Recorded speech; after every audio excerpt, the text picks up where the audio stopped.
Hello everybody and welcome to Twitch Tales, episode 88. Where did we leave off in episode 87? Well, you were getting attacked by a smoke monster. There you go, recap done. So in episode 87, what happened was Apis had just returned to the material plane from the elemental plane of Earth, bringing with them an ally called Spir, a Earth Genasi, and a bunch of ignesite, a type of volcanic rock found on the elemental plane of Earth, which has fire-like properties, protections and resistances to extreme heat and such. They used that rock and Spir's ability to mold Earth to fix up the cauldron that was the head of the fire sentinel, essentially. But in doing so, realized that it wasn't going to be activated as a fire sentinel until they had some constant flow of air to keep the fire burning. And to have a constant flow of air in the way that they needed it, you need to have a more solid, regulated boundary between the material plane and the elemental plane of air, meaning you'll have to first fix up the air sentinel before the fire sentinel can be fixed. So you went to the Myconids with Spir in tow, and you said, hey, I've got a guy who can move rock at an amazing rate, somebody who's basically made of rock and has an affinity for it. So between us, let's start clearing out this cavern, and fix up this air sentinel. On your way to the cavern, not too far from it, in the path that leads to it, I suppose, you started to smell smoke. You started to see smoke coalescing around you from no particular source, and then the smoke wrapped around you and started to engulf you and suffocate you, and you realized, oh, this is kind of like the feeling of when I was suffocated by a quicksand elemental as well on the earth elemental plane. You realized with that you're probably being attacked by some kind of air/fire elemental, a smoke elemental, and that's exactly where we left off.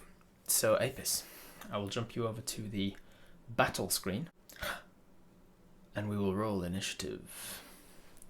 Bum bum bum bum. Alright, here we go. Let's roll initiative. That is a 2. That is a 2 for your initiative. Let's roll initiative for Spir. Ooh, 18 for Spir. That's not bad. Let's get this up. So we'll go. Apis will probably be last in the initiative. Your ally number 1, which will be Spir, will go up probably first. Let's see. Actually, I'll probably do them the other way around. Apis last, ally up first. Then the monster will go at 10. That's right in the middle-ish. And then we'll put all of the Myconids also at 10, but the Smokemonster has a much better dexterity than they do. So we will call them Ally 1 and Ally 2 for Spir, and then the Smokemonsters. The Myconids. Alrighty. Is Mel with you? I don't believe Mel went with you, no. Mel wasn't with you, and neither was Seed. You went, you teleported here with Julius, and it was just you and Spir.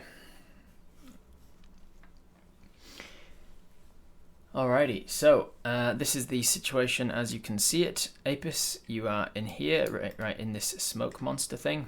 I couldn't work out a way to make this smoke monster black, so white smoke it is. You were in the middle of trying to excavate this thing. There's a small amount of dirt and rubble and stuff, difficult terrain in front of you here. It continues along this little path. Spir is a little further ahead, clearing out the forefront of the rock face as it tucks and winds and what have you. And then these Myconids were helping you out. They were transferring rocks and all of the refuse and stuff. They were taking it away. The smaller Myconids just helping out with smaller rocks, and the larger Myconids helping out with the bigger stuff. So this is the situation you're in. At the top of the round, Apis, you were considered surprised by this smoke monster engulfing you, because it went from not hearing or seeing anything at all to smelling smoke, seeing smoke, and being engulfed by smoke, all within the case of like a few seconds. So you are considered surprised, which means for this first round, well, I'm going to still allow you to act on your turn, but what it does mean is that the smoke monster managed to get the drop on you, which gives you the suffocating condition rather than the holding your breath condition. You can hold your breath equal to a number of minutes equal to your Constitution score, which I think is a +2 for you. Let me pop on back to the main page real quick. The main overlay is you've got a +2 Constitution. So you could normally hold your breath for like 2 minutes, but if you are surprised or you run out of breath, you can instead hold your breath a number of rounds equal to your Constitution score. So you only have 2 rounds to act fully as yourself before you are considered suffocating, and you will at that point immediately drop to 0 hit points and fall unconscious. So you got a couple of rounds to try and get out of this thing and try and prevent it from suffocating you to death. So this smoke is currently not blocking your visibility entirely. You are considered engulfed by it, but it hasn't used its ability to turn itself completely opaque, which it might do on its turn. So you'll see that first Spir is up. Now can Spir understand what is going on? I'm going to roll for them a perception check and see if they are also aware of the fact that you're in danger. Unfortunately for you, Spir is continuing to dig stuff out, so I'm going to say that Spir digs this stuff, uses Mold Earth as their action on their turn, essentially to shift out a 5-foot cube of rock, and continues on forwards. They did not realise that they haven't heard what's going on behind them. Then we've got enemy number 1. Enemy number 1 is the smoke elemental, and the enemy is going to use its action to turn itself opaque. So that's an ability it can do. It's essentially kind of like a fog cloud ability. It can cast this. It can make itself thicker, which means that as you're seeing through the smoke, kind of wispy and hazy. Instead, now it becomes blackened and overcast, and you completely lose visibility. You are considered blinded as the elemental takes over your eyes entirely. So you are starting to suffocate, and you are also now blinded. So that's good. It is going to... No, it's when you start your turn, so that's fine. No damage to you as yet, but you can tell that the smoke around this elemental has got embers in it, and it's like small particles of fire within this smoke monster, and so it is getting hot in here as well. Your allies are the Myconids, and they can definitely see what's going on. They can feel what's going on, and they know what the hell is going on. They are very scared of it. Now, keep in mind as well that you have tremor sense as a dwarf. When we have been doing our world building, we've been recently updating what it means to be a dwarf in my world, and I decided that my dwarves, having an affinity for rock, have tremor sense to a certain range. Spir as an Earth Genasi also has that, but unfortunately the smoke monster is not considered touching any of the... It's not using the floor to get around. It's a flying or hovering monster, and so Spir was not able to feel that the air elemental is there, the smoke elemental. He can feel where you are, and they can feel where the Myconids are, but they could not feel that there's a monster here. You, however, although you are blinded, you do have tremor sense, so you can't see anything, but you can feel where all of your allies and things are, because they're all connected to the same surface of rock. So the smoke monster uses its action to go opaque, is suffocating you and blinding you, in the hopes that it can devour you or whatever it's trying to do. Then your Myconid friends, who also have tremor sense, they are going to, I think one of them is going to use its turn to put out some Let's see. Smokemonster's blocking any spore transferal. One of them, yeah, okay, so these guys, the smaller guys, the big guy's going to tell the smaller guys to run off and get help, just in case. And so they're going to use their action. They're going to dash around this little corner here. A couple of them are going to go in case there's problems with the first one. They'll use their actions to dash off away up this little path that you came from. Another one, let's see. We've got another one over here that's doing his thing. Not much that they can do as the young Myconids. They don't really have attacks per se. Okay, this one, these ones are going to take the help action. Both of those are going to take the help action so that the big guys have an advantage on an attack. And this guy is going to start to... This guy's going to start to... he's going to hold his action. That's what he's going to do. He's going to hold his action for if this smoke monster moves out of the way, he can release some spores, which will hopefully transfer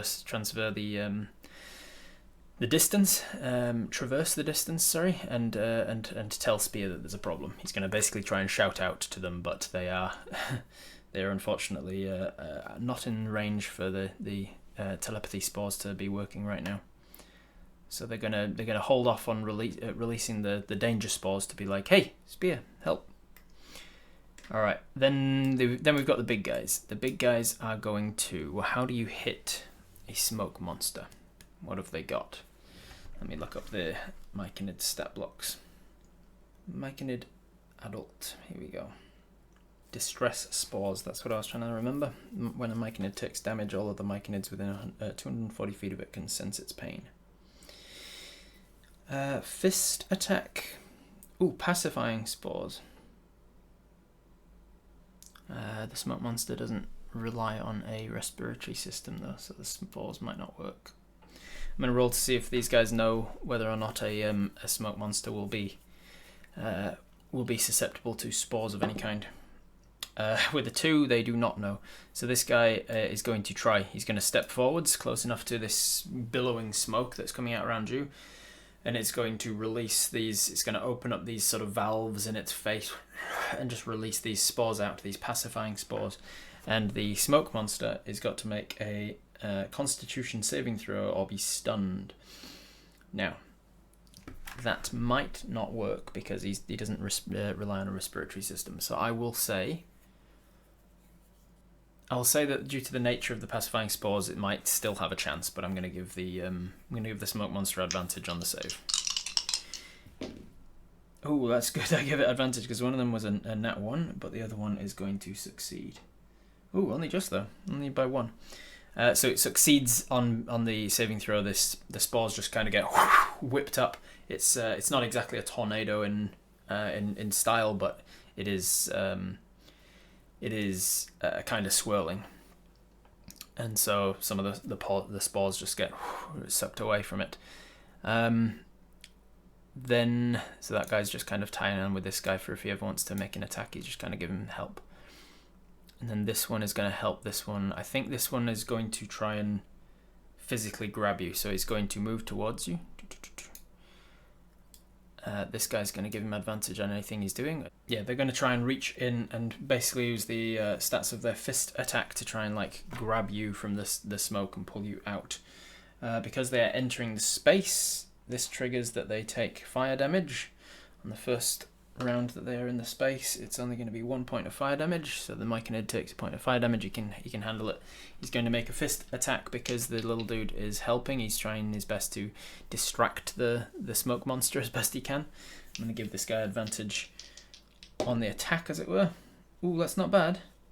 That's a 14 to reach in and grab you. And so I'm going to say that is enough to grab you. You're not trying to... you are blinded, so he would have had advantage anyway. So he's going to reach in, he's going to grab you, but now he's going to try and pull you out as part of that same action. And the guy is going to roll against him. The smoke monster is going to roll against you.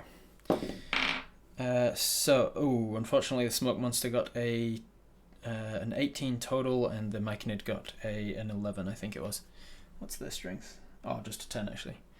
So yeah, he reaches in and he's pulling and pulling, but you are getting pulled back in by the smoke. The smoke is not just the consistency of smoke; it's turned itself in that first round. Why you're being suffocated is because it's started to turn itself more tangible, more thick, like a thick jelly kind of texture, not texture, thick jelly kind of consistency to it. So he's pulling and pulling. It's not working, unfortunately. But he has got a hold of you, so he can try again on the next turn without having to make an attack. Then it is your turn, Apis. Because you are starting your turn in this thing, you are going to take some heat damage, 3 points of fire damage. 3 points of fire damage. So let me grab this one. You take 3 points of fire damage at the start of your turn for starting your turn in this thing's space as it is heating up. You can also tell that the heat is gonna get more intense the longer you spend in this thing's space, essentially. Mushrooms are friends, not food. Are those Myconids blocking our exit?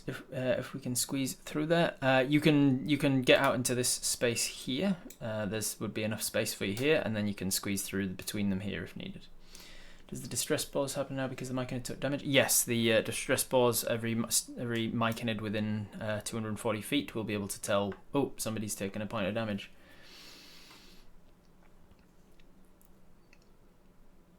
Would Tremor Sense count as sight for Misty Step? Hard to say exactly because it's not ideal for it. The whole point of Misty Step, the whole way that it works, as I've established before for you, is that you need to be able to sort of empathize, for want of a better word, with the space that you're going to. You need to be able to feel what it would be like and fully put yourself in the hypothetical situation of being in the space that you're going to. So you need to see it.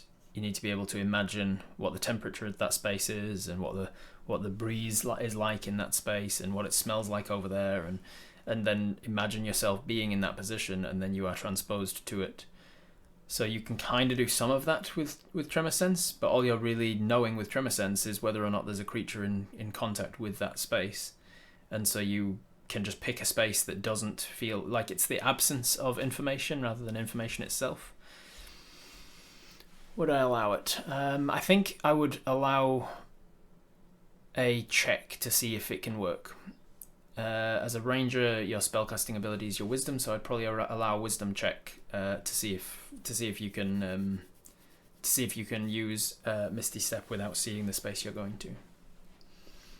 And there's be like a sliding scale essentially of like you can do it, but there's a chance you'll take damage because you'll overshoot and land somewhere you shouldn't or something.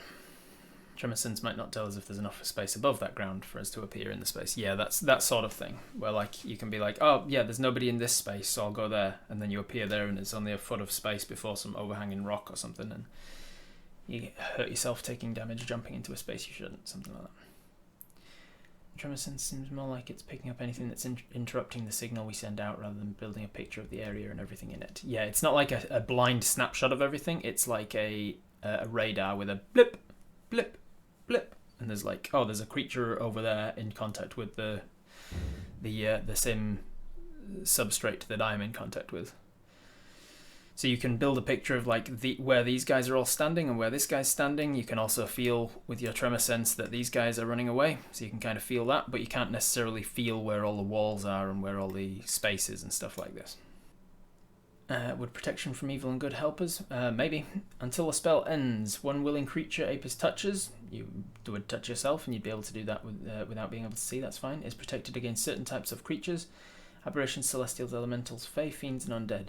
Creatures of those types have disadvantage on attack rolls against the target, so this is an elemental for sure, 100%. So they would have disadvantage on attack rolls against you. You also can't be charmed, frightened, or possessed by them, if that was one of the things he could do. So it might help in that it would give this elemental disadvantage against you, but keep in mind that if you are, while you are suffocating like this and you choose to do anything that requires a verbal component, if protection from evil and good requires a verbal component, you would be losing one of your rounds. You've got 2 rounds of breath in your system before you start to suffocate to death from this thing. Are we close enough to Spir to warn him with telepathy? You've been clearing this thing out for a while. Would you still have the telepathy going? I'm gonna see. I'm gonna roll to see if you've still got your telepathy going with. Okay, you do. You still have your telepathy up from the telepathy spores, from the rapport spores. So you are still connected mentally to Spir, and you can tell Spir, hey, there's something going on. We're grappled by the Myconids, so technically our movement speed is 0. We're not going to worry about that. If you're moving in the direction of the Myconid is trying to pull you this way, then obviously you would not be grappled. Use an action to break the grapple, but then can't disengage. You don't have to break the grapple if you are going in the direction the Myconid is trying to pull you. If the plant empathy would also help with us seeing for Misty Step, then I still think we should Misty Step. On the bright side, I missed character generation the first time round. Alright, so who wants to put a thumbs up in the chat if you want to attempt a Misty Step? Misty Step usually says you have to teleport to a space you can see, which is why people are kind of debating whether or not it will work. Because you have tremor sense and because you have telepathy with Myconids and stuff like this, I'm going to say that you know where everybody else is in the room, so you know where the spaces might be. So it might work, but I will put it to a wisdom check to see if it does. With telepathy, you first shout, Spir, there's smoke elemental danger. Alright, so Spir is now alerted to the danger and is going to be joining in on the battle next round. That was a free action to inform your friends that there's danger. The no's have it that we are not going to we're not going to attempt Misty Step because it was a little too dangerous for a lot of you to consider. You don't want to waste a spell slot. So what do you want to do instead then? You want to just try and get out of this thing, try and disengage, try and push yourself out of it with an athletics check. Run past the Zephyr and past the mushrooms. Alright, let's grasp hold of the Myconid. You feel the Myconid's hands on you, so you can grab a hold of that and then try and pull yourself out that way. No spells right now because breathing is hard. Yeah, you are considered suffocating. You have the rest of this round, the rest of next round, and if you aren't out by the end of next round, you drop unconscious. Alright, disengage, grab onto the Myconid, try and GTFO. Alright, so you are going to do that. So you can feel the Myconid grab you and try and pull you out. You reach up and grab the hands and realise, oh, this is Mushroom. This is definitely a Myconid. He's going to try and help. So you know which way is out. You're going to try and pull out with the Myconid. With the Myconid's help, essentially their failed attempt is going to become the help action for you. So you're going to have advantage on your athletics check to get out of this thing. The smoke elemental is actively trying to keep you inside of it. It's trying to hold on to you and suffocate you for whatever reason. So it is a contested check. But you are going to roll an athletics check, which, because it's a roll for you, I can roll in the tray. That is a 17. Man, my dice cam needs to zoom out. That is a 17 or a 9. So with a 17 plus your modifier of 1, I think, for strength. Just double check that. Yes, but you've got proficiency in athletics. Look, wonderful. So 17 plus 1 from strength plus 3 from proficiency takes it to a 21. 21's very good. Let's roll for the smoke elemental. Only an 11 on the dice is not going to be it because he doesn't have a plus 10 athletics, that's for sure. So you're going to pull yourself with this guy's help. He pulls back, and then you pull, and you get pulled out of the smoke elemental. And once you're out of it, you sort of turn around to not have your back to it. You're going to use your action, turn him back towards the bad guy. Turn yourself back towards the bad guy. You turn away, and then you back away slowly, using your action to disengage instead. So you can get through here. Alright, so you have disengaged. You're no longer in melee range of this thing. You're coughing and spluttering. Thankfully, your dwarven constitution is helping you against the poison, because having smoke inhalation can burn your insides, hence the fire damage you were going to be starting to take a lot of, and then it was going to start poisoning your system as well as you inhaled and absorbed a bunch of like not nice carcinogens and things. Alright, so that was your action, that was your movement. You've got a little movement left if you want to go anywhere in particular. You've also got a bonus action left, and this thing has not taken any damage. It is probably going to start going for you and the Myconids now. What do you want to do? Have you got anything you want to do with your bonus or the rest of your movement? Back away to fight with a bow from here. Oh, Hunter's Market with a bonus, that could be a good idea. You've got four level 1 spell slots and 2 level 2 spell slots, so you could mark off 1 level 1 spell slot to Hunter's Market if you want. Hunter's Market, give it something more to aim at than just smoke. Hunter's Mark, seems like everybody is agreed on the Hunter's Mark situation. So you mark off your Hunter's Mark, or rather you first roll a d20. Nope. Okay. Use off 1 level of our Hunter's Mark. You feel where this elemental is. You can kind of make out a shape that's more distinct than just the smoke of its edges that are wisping out into nothing. You can feel where the body of this thing is. You pull up from the ground, and all of the plant life around here, the sort of funguses and algae that are growing on the wall, just pull out from there and grab a hold of this thing and kind of infuse it. You can now see motes of greenery within its blackened nature. It is considered still opaque, so anybody on that side of it cannot see anybody on this side of it, and you can't see any spaces through it. That was your bonus action. You've got more movement, so you back away a little further so that you can take a shot from a safer distance in future rounds. Cool, that works for me. Let's open up Nightbot and start from this point on with a more individual term, shall we? If you want to be in with a chance to decide what to do for Apis on your next turn of combat, you need to type !smoke. That will enter you in with a chance to win, and then I will roll randomly to see who gets to control Apis's movement on the next turn of combat, and then you get to decide what your action, movement, and all the rest of it is. Alrighty, so start those coming in while we move into the top of the round. Top of the round is Spir. Spir, having been told, communicated with that, hey, we're in danger. He's going to use his movement. That is, there we go. That's 10 feet to about here. He's going to rush around the corner here. That's another 20 feet or so, and he's going to see this elemental Smokemonster, and he's going to first shout out something to it in Primordial. Primordial is the sort of overarching language of all of the elemental planes. Primordial is made up of primarily 4 different types of languages. There's Terran, which is the Earth dialect. There's Aquan, which is the Water dialect. There's Ignan, which is the Fire dialect. And there's Auran, I think it's called, which is the Air dialect. As an Earth Genasi, he speaks Terran, but they are dialects rather than languages, so they are not interchangeable, but they are understandable from one to the next. So he shouts out something in Terran, which sounds like the grinding of rocks and things together. He's trying to communicate with this thing, and you can't hear exactly what's being said because you don't understand Primordial. But it's obviously not too conducive to a diplomatic ending to this, because you then see just this very faint little sort of red from the other side of the smoke as he blasts Eldritch Blast at it from his ruby ring. So he's going to make an attack roll. Ooh, that's a 5. So he's going to miss, and then his second one is a 15. 15 plus stuff will hit. So he's going to smash this thing for a good old 2 points of damage.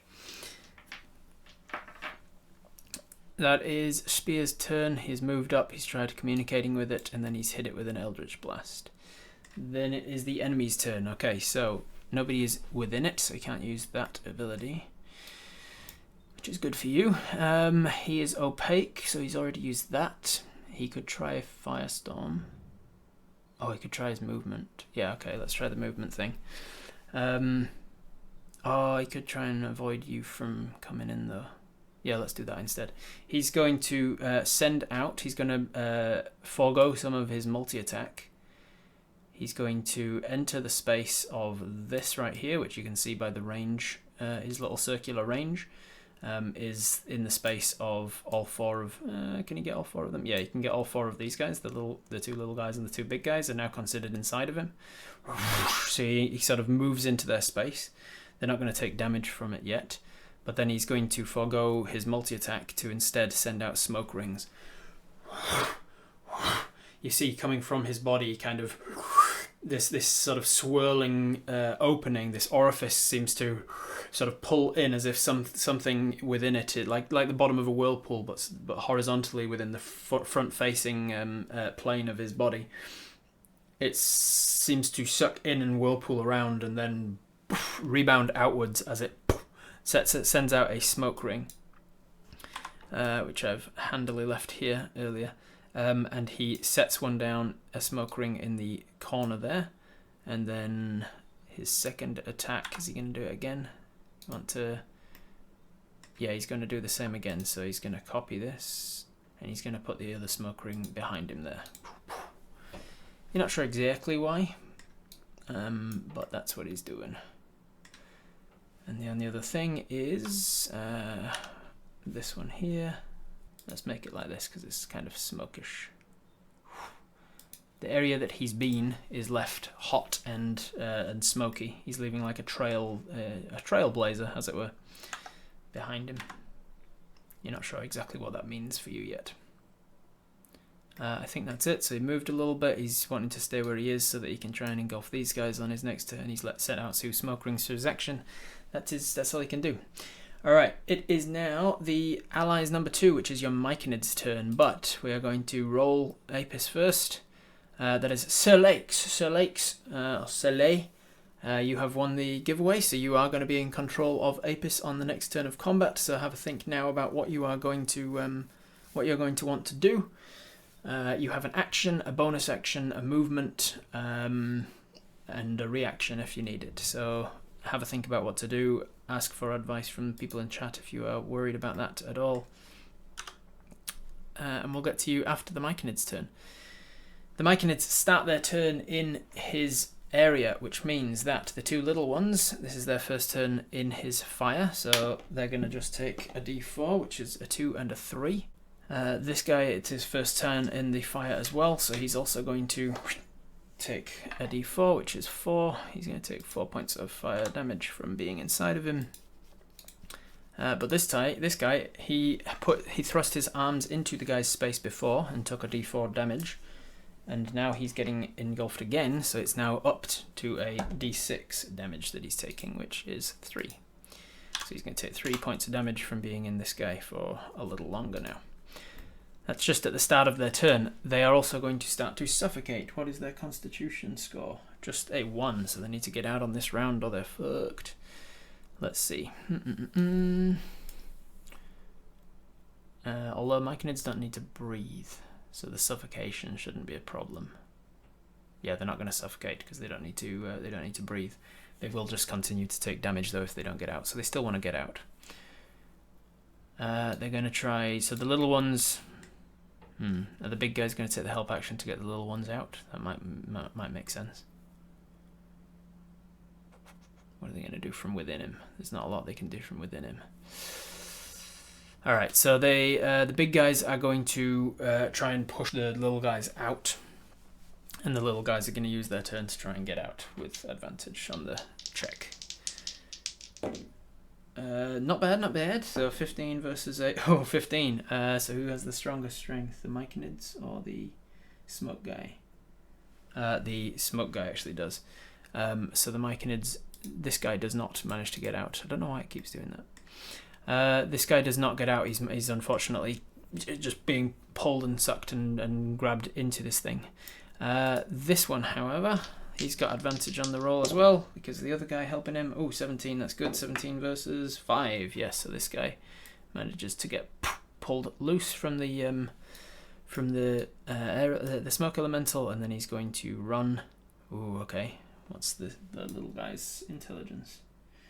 Not great, unfortunately. So let's see. Boom, he gets pulled out. 15, 20, 25, 30. Luckily for him, I guess, he doesn't manage to get all the way to the ring. He's just running. That was his action to escape, and then his movement to run towards the ring. You see the little guy running towards a smoke ring, and the smoke ring is just horizontally on the ground, just kind of hovering there in the space. You don't know what it's going to do, but it looks ominous.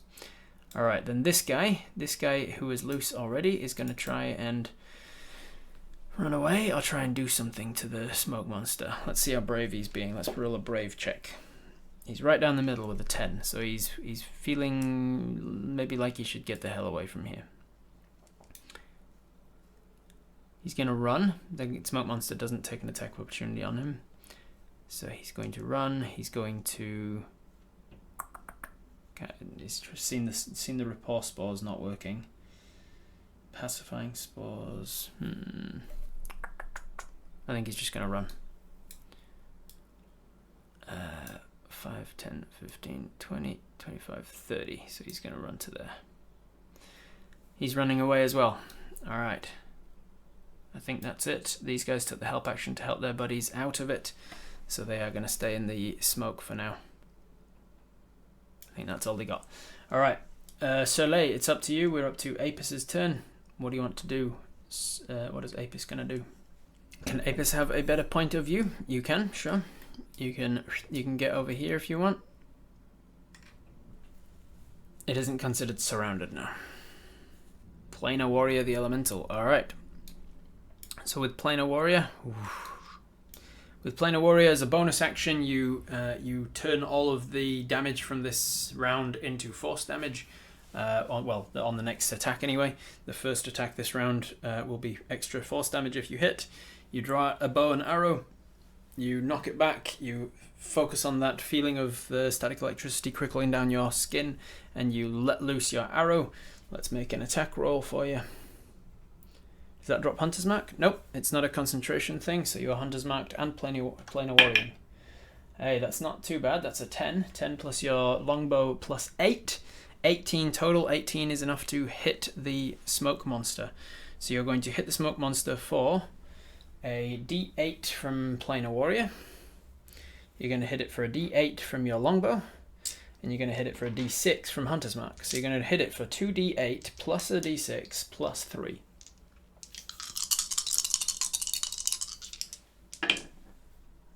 Here we go. We've got 5, 2, and a 6 for a total of 13. Plus 3 is 16. So for 16 points of force damage, which is good because you had a feeling like you wouldn't be able to do a lot of damage to it with just regular old piercing. For 16 points of force damage, it is going to use its reaction, which is why it didn't use an attack of opportunity. It had a feeling like it might need to use its reaction for something else. It's going to use its reaction to do transferal of pain, which means that when it gets hit for something, it can half that damage and transfer the other half of the damage among any creature that it wishes that is inside of it. So it is going to do an extra... So you're going to do 8 damage to the monster. Let me jot that down first. Where have I hit you? I've lost you here. Oh, there we go. 8 extra points of damage to you. Taking you to that. And then it is going to transfer 8 damage as it wishes, as it sees fit, amongst the Myconids that are within it. So it could go all 8 onto the little one and kill it. It could go 8 amongst these guys. Let's see, from the Elemental's point of view, what is it wanting to do? Yeah, it's going to go all 8 onto this thing and kill it. So he'd already taken 2 from the fire because he was unable to get out last time, and he is going to kill this thing with the 8 damage. Using his reaction, you see that the arrow is aiming at it, and he is going to use his reaction to whip up the smoke storm that he's creating, and he's going to pick up that smaller Myconid out of the ground, kind of uprooting him from the ground, and then the arrow hits through itself and the Myconid, killing it in the process. So he whipped the Myconid in as a sort of like a body shield, as it were. It is definitely going to die now. Yeah, can't learn without getting hurt, I guess. Yeah, an inhuman shield. Yes, exactly. So, Soleil, that was your bonus action for that. You used one of your 2 attacks with the attack action. That means you get 2 attacks You've got a second attack now, and then you could also, as a fighter, you could also action surge and take another action if you wanted to. It has used its reaction now, so you know it can't do that again unless it has multiple reactions. Most creatures don't have multiple reactions. Soleil, what do you want to do with your second attack? Shoot it again, I imagine. Let's attack then. Alright, here we go with another attack. Let's move the damage dice to the side and give it another... that is a 4. 4 on the dice, plus your 8 from your longbow takes it to a 12. You shoot with the longbow. Hunter's Mark still applies, that's correct. Yes, Hunter's Mark will, if you hit, do extra damage. But unfortunately a 12 is not enough to hit. This thing is moving too fast. It's got a very high dexterity score, it seems. As it's shifting and weaving and ducking and dodging and trying to suffocate these two creatures that are within it. You are unable to hit it. The arrow gets deflected off to the side and shatters against one of these stone walls here. That is both of your attack actions. What do you want to do? Is that everything, or do you want to move anymore? You've got a little bit of movement left. You've also can action surge if you want to. Those distress spores must be racking up. Oh yeah, the Myconids that are way off down the tunnel in this direction are definitely on their way. They felt like a single point of fire damage to this guy early. Oh yeah, he'd actually taken a point of fire damage as well, didn't he? So he should be on 4. Yeah, they'd taken a single point of fire damage and they were like, oh, I wonder what's going on down there. And then immediately it was like, another 3, another 4, and they're like, oh crap, something's going on. So there's a bunch of them starting to check it now. Action surge, I guess. Action surge and shoot it again. What do you want to do, Sully? It's your... Yeah, that'll be. Alright, so we will shoot it twice more. We action surge with our fighter ability. We want to act fast in a situation like this. So we are going to use action surge and we are going to shoot it twice more. It has just used its reaction, as Cakelader says, so yes, the chance is now, I suppose, to use it now so that it can't transfer damage again. Alright, here we go. Brrrah! That is 2 more attacks. One with a 13, one with a 16, both with a +8, so those are both going to definitely hit. You're going to hit with both of those. You're not getting your what do you call it? Not getting your planar warrior on these ones, but you are getting your hunter's mark on them anyway. That is a D10, not a D8. There we are. Okay, we've got 6 points of damage from the first one, and another 6 from the second one. So 12 points of damage plus 3 from each is another 6. So 18. 18 points of damage from 2 attacks, but they are physical attacks, and the hunter's mark just adds on extra damage. It doesn't make it magical damage. It's just whatever type of damage it is. It's more of that. So 18 points of damage total. Gets taken down to 9 each because as you imagine, 9 from both, because as you imagine, a smoke monster is resistant to non-magical damage. As the arrows fly through it, it definitely seems to hit some of its more tangible body. As I mentioned, it's getting itself thicker to actively hold on to you and try and suffocate you. So it can be hit, but it's not going to do as much damage as something with a flesh and blood and bone body. Alright, that is an extra 9 points of damage from those 2 attacks. 4 attacks strike, 4 attacks at it, one of them misses, the other 3 hit, and that is Apis' turn. So at the end of Apis' turn, we're going to open up Nightbot again. We're going to add on... let's call it Shroom. Moving on to the top of the round with your ally number 1, that is Spir. Spir is over this way. Spir can no longer see it from where he is, so Spir is going to clamber up onto the rock here. Now, Spir, have you fought smoke monsters before? Let's make you a history check, see if you've fought smoke monsters, because then you would know maybe what's going on with it. Unfortunately for you, Spir, that is a no. He's not fought smoke monsters, doesn't necessarily know what's going on. He can see through this gap though, so maybe he just Eldritch Blasts it from here. I think that's what's going to happen. He's just going to Eldritch Blast it twice.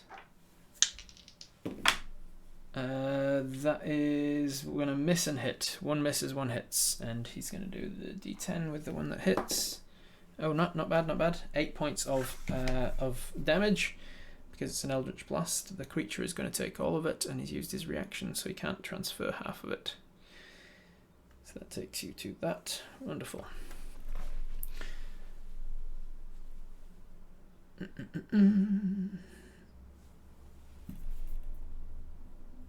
there a big set of bellows nearby? Yeah. Alright, that is Spir's turn. I think he's going to stay where he is. Then it is the enemy's turn. So his reaction comes back, start of his turn. He's going to... I think he's going to use his engulf now. He's going to use his firestorm. He's got 2 people engulfed, and he can do as much damage as he can. Yeah, he's going to use his firestorm ability. He starts his turn with somebody already engulfed by him, so he's going to get to turn up the heat, as it were. Both of those can make Constitution saving throws. That's a fail and a success. Success for the one on the left. So he's going to take only half damage. The other guy, however, is going to take full damage. They are resistant to poison damage as mushrooms. So we'll say the green one is the poison. So they take 6 points of fire and half rounded up to 1 point of poison. So 7 points of damage total. So this guy's taken to 11 total. And this guy's taken to also 11 total. Oh, sorry, this guy took half because he made the save, so he'll take half of the fire, which was 3. So he gets 3 back, so that's down to 8. Alright, not bad, not bad. How much health has Myconids got? Okay, so he is now looking bloodied, this guy. That Myconid is not looking good. He's had a hard time of it. He did his engulf thing, did a bunch of damage, that was it. Then these guys are running. That was his action. Is he going to move? He can't move with them. I guess he's going to stay there then. Alright, then it is your allies number 2, which is your Myconids. But before we get into the Myconids, let's roll this. Tree of Dave. Tree of Dave, you are up for Apis. Start thinking about what it is you're going to do, what action, bonus action, and movement you have. Then the Myconids are going to go. The Myconids are going to...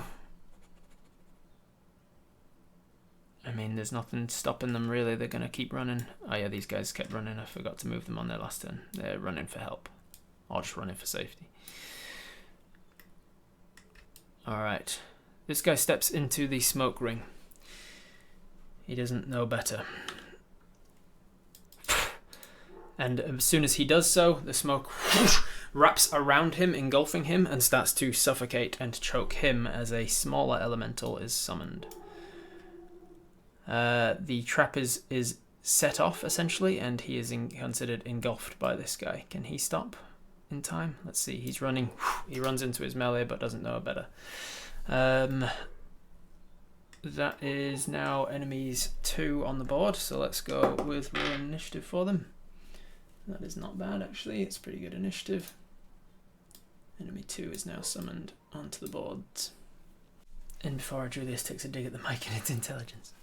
That guy is going to run into there. He's going to get immediately engulfed by the smoke ring. Then these two are going to try. Let's see. He can tell his pain because of the distress spores, so he might just take his action to help him get out. Do they care about others like that? Myconids are very much a hive mind. They don't have a huge sense of individuality. Makes more sense for him to try and help himself because he's got the better chance of survival, and it doesn't really matter. They're much more logical about as long as some Myconids survive, it doesn't matter who. So it's not like they care about others as much as they like in a Myconid kind of way. So I think it makes sense for this guy to take the help action on this guy and give him advantage on trying to get out of this smoke. Alright, so the wounded guy is going to give the advantage to the other guy, which is good because one of them was a 3, the other was an 18. 18 plus whatever, and then 12. Yeah, 18 beats 12, so he manages to pull out of the smoke ring.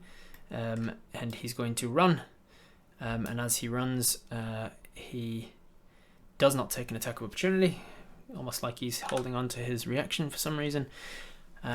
He is going to run all the way over to this one and realise, oh crap, there's another Smokemonster here. So let's try and beat this little one up. That was his action to give him the help. That was his action to escape. That was this one, just ran up and is going to try the pacifying spores on this guy. With advantage on the saving throw, that is going to succeed. So the Myconid, this air elemental, this smoke elemental, managed to avoid the pacifying spores. I think that's it, and then we tick down one more to getting closer to the Myconid backup arriving. All right, Tree of Dave, you are up with your Apis turn. What are you going to do? You can see that there is still an adult Myconid in the smoke elemental, and you can tell that there's a chance that he's going to take half of the damage that you shoot him for if you do so. I'd like to attack the big elemental with the longbow. If it hits, then apply Planar Warrior and attack again. So you can't wait until after it hits to apply Planar Warrior. You've got to use your bonus action to apply it ahead of time. If the first attack misses and the others agree, I'd like to horseshoe or inspiration the roll, but I'll leave that for everyone else to agree to. Alright, so you are going to Planar Warrior with your bonus action, applying a d8 to the damage if you hit. You've got a d8 already from your longbow. You've got a d6 because you're still concentrating on Hunter's Mark. You don't have advantage for any reason, you're just going to take a shot. You can't attack action, bonus action, and second attack. I mean, you can, but you will attack action, you'll hit it for damage, and then you can bonus action Planar Warrior on your second attack. But you can't wait until you hit to then apply Planar Warrior to the... Oh, is that what you say? So you want to hit it without the Planar Warrior on the first attack, in case he uses his reaction to transfer the damage, then Planar Warrior after he's done it. Gotcha. I am with you. I thought you were saying hit and then apply Planar Warrior to the damage on that first attack, and I was saying no, you need to choose Planar Warrior first. Okay, so for this first one, you are not going to Planar Warrior. You bring out a longbow, you take a shot, and then you think, ooh, actually, let's just take a regular shot, see if I can get it to whip up my friend into its range. You take your shot. That is a nat 1. Nat 1. So, nat 1s in my game mean the chance of friendly fire. If somebody happens to be in the range for your friendly fire, they have to then make a dexterity saving throw, and if they fail, they take half of the damage that you would have transferred. So, because this guy is straight up in the range, and he is considered grappled by this thing, he's definitely going to fail his dex save and take half of the damage of the shot. So without the guy having to use his reaction, you are going to shoot him for half damage. So I imagine, as many of you are spamming, you are going to use your lucky horseshoe here. So you're going to use your inspiration. I'll say inspiration first because you can always get back inspiration. Lucky horseshoe only comes back once a day. So you're going to use your inspiration to re-roll that natural 1 attack, which is good because the second attack is going to be a 10. 10 is better. 10 plus 8 is 18 and is enough to hit. There is no inspiration emote. Yes, yeah. The lucky horseshoe emote just works as like a re-roll. Re-roll it, please. All right, so without Planar Warrior, this is going to do a d6 from Hunter's Mark, a d8 from your regular longbow, and then plus 3, and then it's going to be halved because of his resistance. That is missing the tray. That is a 3 and a 2 for 5, plus 3 is 8. 8 halved to 4. Does he want to transfer that? I don't think he does. 4 damage is not a lot to transfer. Yeah, the Smokemonster intelligence, let's have a look. Yeah, until it's smart enough to know, like, I'll hold off for something bigger. Alright, so you take a shot at it. It's kind of just hit. It's a glancing blow across the top of it, so it knows that it can handle it, and so it's just going to do that. It's smart enough to know you've already hit it for much more than that once, and it hurt a lot. And so he wants to be like, this thing, whatever this thing is over there, this dwarf-like creature, it can hurt me much worse than that. I'm going to hold off. So you want to take your second attack with Planar Warrior or not? That is up to you, Tree of Dave.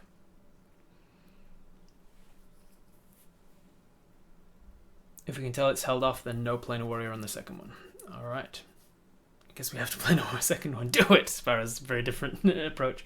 Tree of Dev says, no, we're not going to Planar Warrior on this because it did not try to whip up your friend, and you don't want to accidentally hit your friend for extra damage. Nickel and dime it to death. Yeah, could do. All right, so we've got the second attack. We've got our Hunter's Mark. We've got our regular damage. Anything for your bonus action at all then? You're just concentrating on Hunter's Mark at the moment. Anything else, Tree of Dave?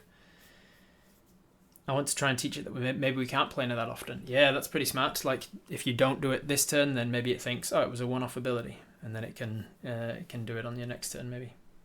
All right, here we go. Brah! That was 14 plus 8 is going to hit. So you are going to hit it for how much damage? Whoa, bounce. Oh, that's 5 on the... 5 on that, 4 on that. So 9 plus 3 is 12. 12 halved to 6. It is going to transfer half of that. So it is going to take 3. And as its reaction, it's going to transfer 3 to this guy. He's still standing, but looking rough. 2 attacks, bonus action for nothing yet, Tree of Dave. We got your movement. You're going to stay where you are or move at all. You can now see that this guy has appeared on the battlefield as well. I think that's it, right? Oh, second wind is a bonus action, yeah, but you don't really need it right now. You've only taken 3 points of damage. Need to save our poor shroomy friend. All right, stay as is. Wonderful. At the end of your turn then, let's go over to Nightbot. Let's roll another one. Let's go with, I don't know, exclamation mark bonus. Exclamation mark bonus if you want to be in with a chance for deciding what Apis is going to do on their next turn of combat. In the meantime, let's go over to ally number 1, which is Spir. Spir has not seen that this thing has appeared, but this thing also hasn't moved, so he just has no reason to step into the smoke ring. Can see that there's like fiery smoke left behind where this thing moved before. So he doesn't have any reason to move. He's just going to attack it twice with an Eldritch Blast. Come on, Spir, here we go. Ah, goddamn. He's very consistently missing the first and hitting the second. That is going to be just 5 points of damage, but he's going to take all of it. 5 points of damage to the Smoke Elemental. As some ruby red blast from Spir's ring streaks out and slams into him. You see some of the smoke get dispersed from that. It's definitely taking damage from Spir with the type of damage that it is. If rope is a bonus action, then others are suggesting. Rope? Oh, the rope of commanding? That's a good question. What is it? Is it an action or is it a bonus action? Let's have a look. Let's go to magic items on D&D Beyond and let's look it up. We've got Rope of Commanding is a homebrewed item that is basically an amalgamation of the common item Rope of Mending, the uncommon item Rope of Climbing, and the rare item Rope of Entanglement, and it's a bit of everything. So I'm assuming that I've missed what people are saying, but I'm assuming people are saying use your Rope of Commanding to grab the Myconid and yank him out. Is that what people are saying? Could throw the water skin, it's full to the elemental, the water could do something? Maybe. Probably an action to use as well, pull the rope.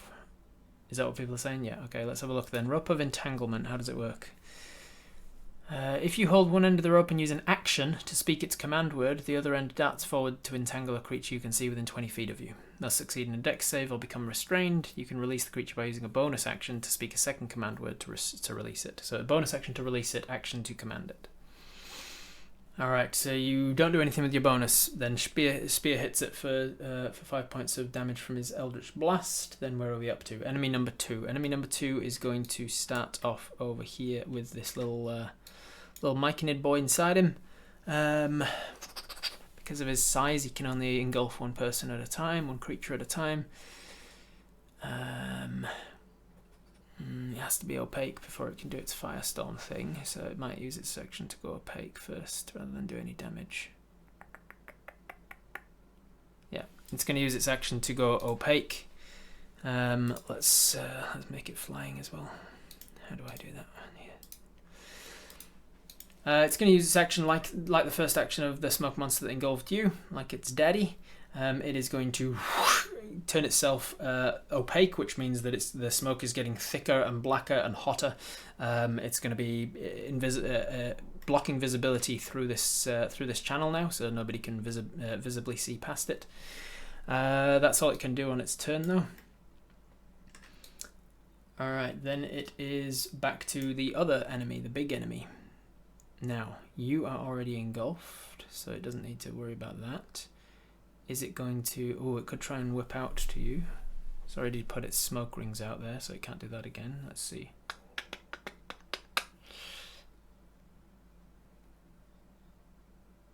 So, I think it can still move, for one thing. It's going to move, which means it's going to leave behind another one of these.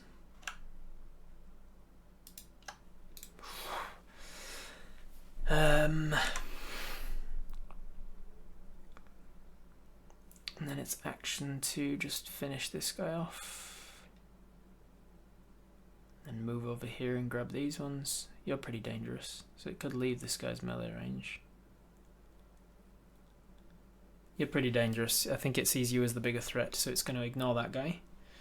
It's going to leave his melee range. He's going to take an attack of opportunity in a second. So that's so let's see. He moved 5, 10, 15, 20, 25. It's going to enter your space here.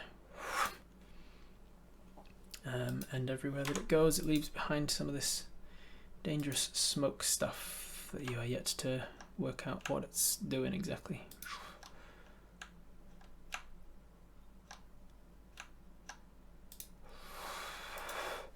It's leaving like a smoke trail behind it that is flaming and nasty. Alright, the Myconid is going to take a fist attack at it as it leaves its melee range. Attack of opportunity. That's going to miss though, unfortunately. Myconid is just swinging wildly, swings through some of the smoke. Takes no purchase on it. Apis, you are engulfed by this thing again. You are considered blinded. You are considered grappled by its just moving into your space. Oh, sorry, not by just it moving into your space. It needs to make an attack action to do that. So it's moved into your space and you're considered blinded and starting to suffocate, but you're not considered grappled yet until it uses its engulf action. Now that it's around you, it can now engulf you. Oh, that's not bad. That is a 19 to hit you. As you can see over there in the little shield symbol, you have a 15 armor class, so its 19 is going to hit, which means that you are now engulfed by it, which means that you are considered grappled by it. So you can break that. That's hence the contested athletics check people have been doing to get out of its grapple. So it coming, we should have been able to hold our breath. I'll say that you don't just have two rounds of suffocation anymore. You've got some time now that you held your breath as it was approaching you. Okay. Deep breath as it approaches. Yeah. A planar bob from inside it. Is it leaving behind some pyroclastic poop? Kind of. That's how it looks. Alright, that was his movement and his action. I think that's all that he can do. Alright, moving on to your Myconid allies, which means drawing who is going to be for Apis. Jennifer JMT. Start to think about what you're going to do on your turn, JMT. You are going to be controlling Apis on the next turn of combat. And you're going to be starting your turn taking some fire damage from within this creature. If we attack it from inside, can it transfer pain onto us? There's one way to find out, isn't there? Alright, that is up to the Myconids now. The Myconids, let's start with some of the easier ones. These guys run. Apis, with your tremor sense, you can feel that there are Myconids approaching from not too far a distance away now. As they're like just off the battlefield, essentially. This Myconid over here, the little guy, is going to be starting its turn in this guy's space. If I can grab him somehow. So you're going to start your turn in its space. It's already been in a fire the previous round, but it's a different fire now. Has it had a turn out of it yet? He had a turn out of it, so it dropped down from what it was. Back to 0, back up to a d4. Alright, so it's a d4 now. The little guy takes 2 points of fire damage from being within the smoky heat. Sorry, an extra 2 points of fire damage, taking him to a 5 total. The little guy can he do anything? He's going to just try an action to get out, I suppose. Action to get out versus the fires. Oh, he actually did it. Even with his negative strength, he beat the guy's modifier. So he's going to get out of his little space, and he's going to run away. This guy is going to take an attack of opportunity on him, using his reaction, and that's going to hit. So he's going to hit him for 5 points, 6 points of damage. Oh boy, that's enough to kill him. So he gets himself out. This little Myconid mushroom pushes it and starts to rush off down the battlefield, but the smoke whips out and just kind of whips through him. Little Myconid dead boy. Alright, then we got these two Myconids. Let's see. Could he pick him up and throw him through, maybe? Pick him up, throw him past. At least Apis didn't kill that one.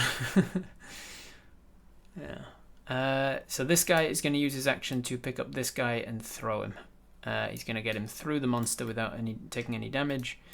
He's going to get interposed with him, and he's going to set off some rapport spores out here to warn this guy, to warn the rest of them coming. This guy's going to use his movement to get over here, and he's going to use his action to dash. And there's basically these guys are all going to be properly forewarned about what the situation is because of all of the rapport spores and the telepathy and everything that's happening. That was his action to do that. So now we've just got this guy left. What is his action going to be? He's going to... So this is all considered difficult terrain or something. Well, dangerous terrain actually. So he can move through the smoke, but he's going to have to... Yeah, he's going to have to take a fire damage from moving within it. He's going to try and move out of the smoke. He's just going to take a fire damage from getting out of it, which is... This is his third round in a row that he's been in it now, so it's up to a d8 damage. 7 points of fire damage from being within the trail. Which means this guy is literally on his last legs. He's got 22 hit points and he's taken 21 damage. That guy, it's important to survive, so he's going to move away a little further. He's going to move into the corner and just hide, essentially. In fact, yeah, he's going to take the hide action, move away and take the hide action. Cool, that is a 20-something on his hide. So you can still know where he is because of Tremor Sense, but these things, if they're not using any other supernatural sights or anything, they don't know where he's gone. He just kind of ran off in a direction, which is fine. They're more interested in you, it seems. Alright, that is, I believe, all of the Myconids for this turn. So, JMT, what are you doing? What is Apis doing?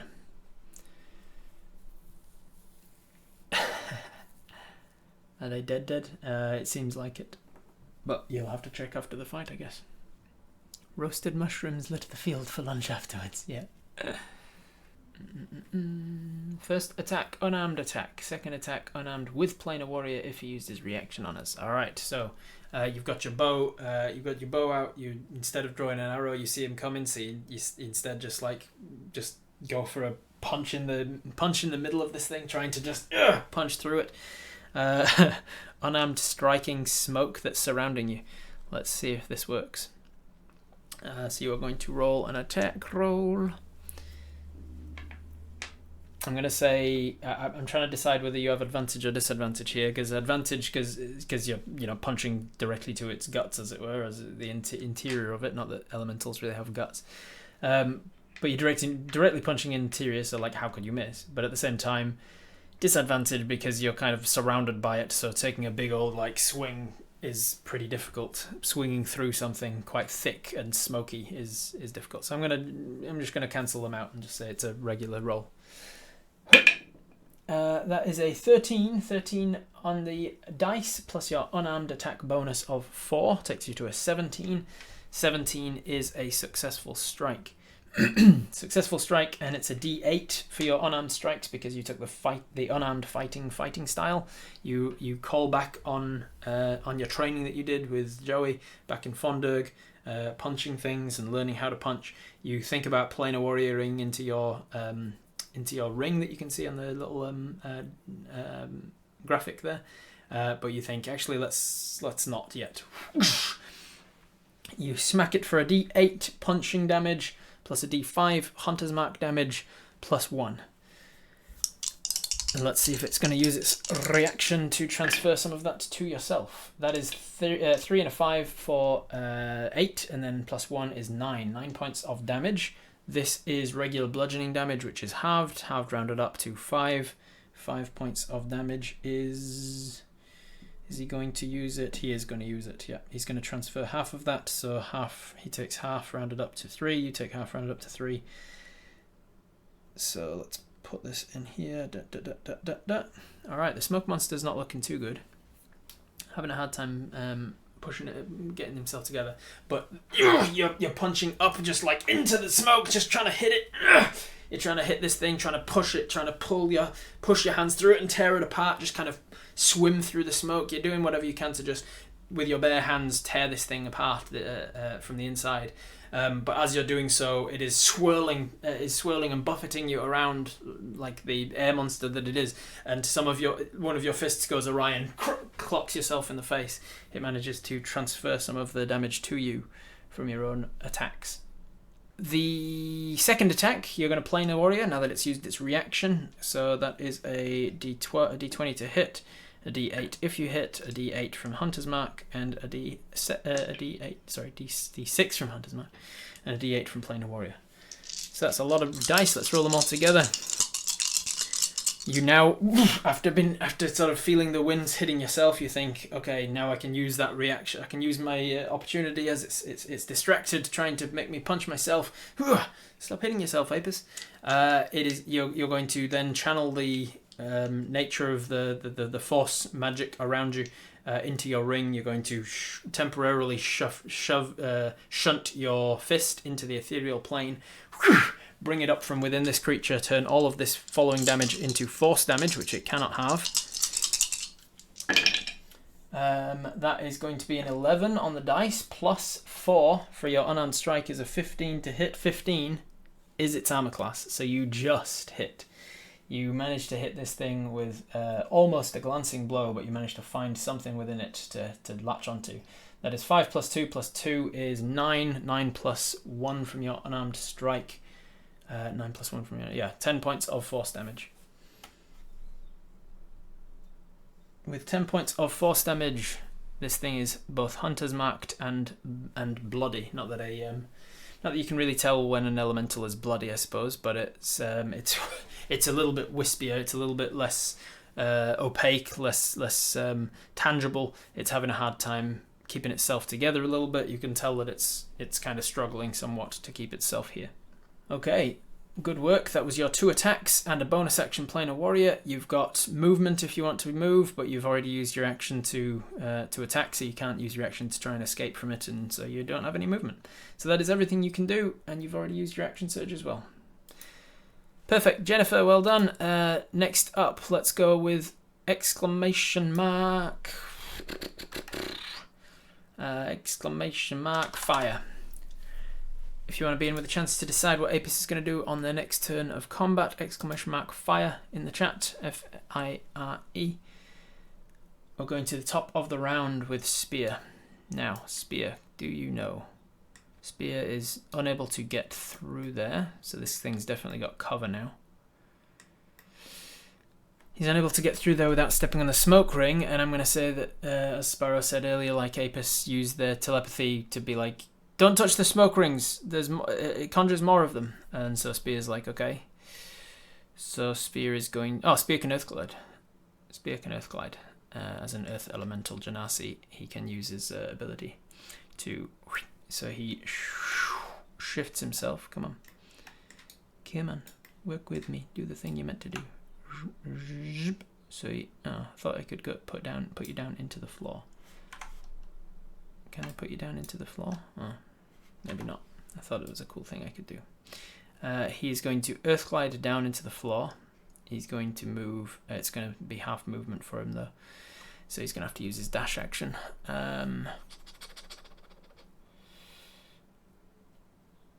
He's going to just about make it to there with a dash. Oh no, with his regular movement. Let's see. Yeah, he can just about make it to here with his regular movement, but he has to use 5 feet to get down and 5 feet to get back up again. So he's going to make it to here, which means he's going to dash because he knows that there's something dodgy going on with all of this smoke and shit. So he's going to use Earth Glide. He's going to go down into the floor, transverse across, and then come out of the floor on this side of it. That is his dash action, so he's not got anything other than a bonus action left. He can probably do something as a bonus, but I can't remember, and I can't be bothered bringing up his character sheet now, so I think that's all he's going to do. So that is enemy number 2, which is this guy. So nobody is engulfed by this guy at the moment, so he's going to move. He's going to move to your space. He's going to move to engulf that guy. Let's move that smoke ring now. So he moves into that guy's space, blinding him because he's opaque now. Oh, and because he's opaque, he can now do his Firestorm ability. Alright, so he's going to do Firestorm. This thing needs to make a con save. 4, that's going to fail. He's going to take all of this, but half of the poison. So 6 points of fire, 2 points of poison. 6 fire, 2 poison for a total of 8. 8 onto 10. So this guy is now looking bloodied as well. He's not looking well, is that guy? Oops, that's the wrong one. Not you, you bastard. That is the little guy, and nobody's stepped into the other trap smoke ring, which is good. Then it is. Can we somehow trap the little one in a bottle and use it to fuel the fire sentinel? You can certainly try to if you want, if you can think of a way to do so. Alright, it's the little guy's turn. It is the big guy's turn now. You are engulfed by it. Oh, Apis, you started your turn engulfed by it, so you should have taken fire damage at the start of your turn. 2 points of fire damage, and then a concentration check against keeping Hunter's Mark up. 14. So you're still concentrating on fire, on your Hunter's Mark, but you did take 2 points of fire damage from being inside of this thing at the start of your turn, taking you to a nice number. Nice. Okay, starting its turn, engulfing you. It is opaque. It's gone opaque. It's used its ring thing. What can it do? It can do a Firestorm on you, I guess. Yeah, Firestorm. Firestorm makes the most sense for it to do, so you need to make a Constitution saving throw.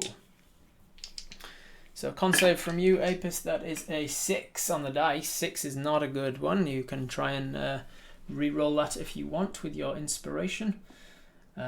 You will have a +1 from +2, is it, from your con? +2 from your con, so that is going to be an 8 and will fail, and you'll take all of the poison damage. You'll take all of the fire damage. You'll take half of the poison anyway because you're a dwarf, but there is some amount of fire damage coming your way, some amount of poison damage coming your way. Just tank it. Alright, looks like we're just going to tank it then. Nobody's saying anything otherwise. Keep a hold of that reroll for when you need it. Alright, so he's going to Firestorm you. That is going to be 8 points of fire damage and 2 points of poison. 8 points of fire, 2 points of poison for a total of 10. Taking you down to 59 health. As it is now opaque and engulfing you, it can now heat itself up, and embers start to burn within it and start to singe at your skin. You're starting to wince and feel it as you're trying to just unarmed fist this thing from the inside. Phrasing, no. You have decent hit points. You do, yes. You're trying to fist your way out of this creature, and it is trying to cook you alive from around you. I think that is what it's going to do. This is an interesting enemy. Good, I'm glad. I think that's all it can do. So it is onto your Myconid friend's turn. So at the start of your Myconid's turn, let's roll this. Mythical Turian, you're going to be up next for Apis' turn, so have a think about what you're going to do. on your turn. Then we'll start off with the Myconids.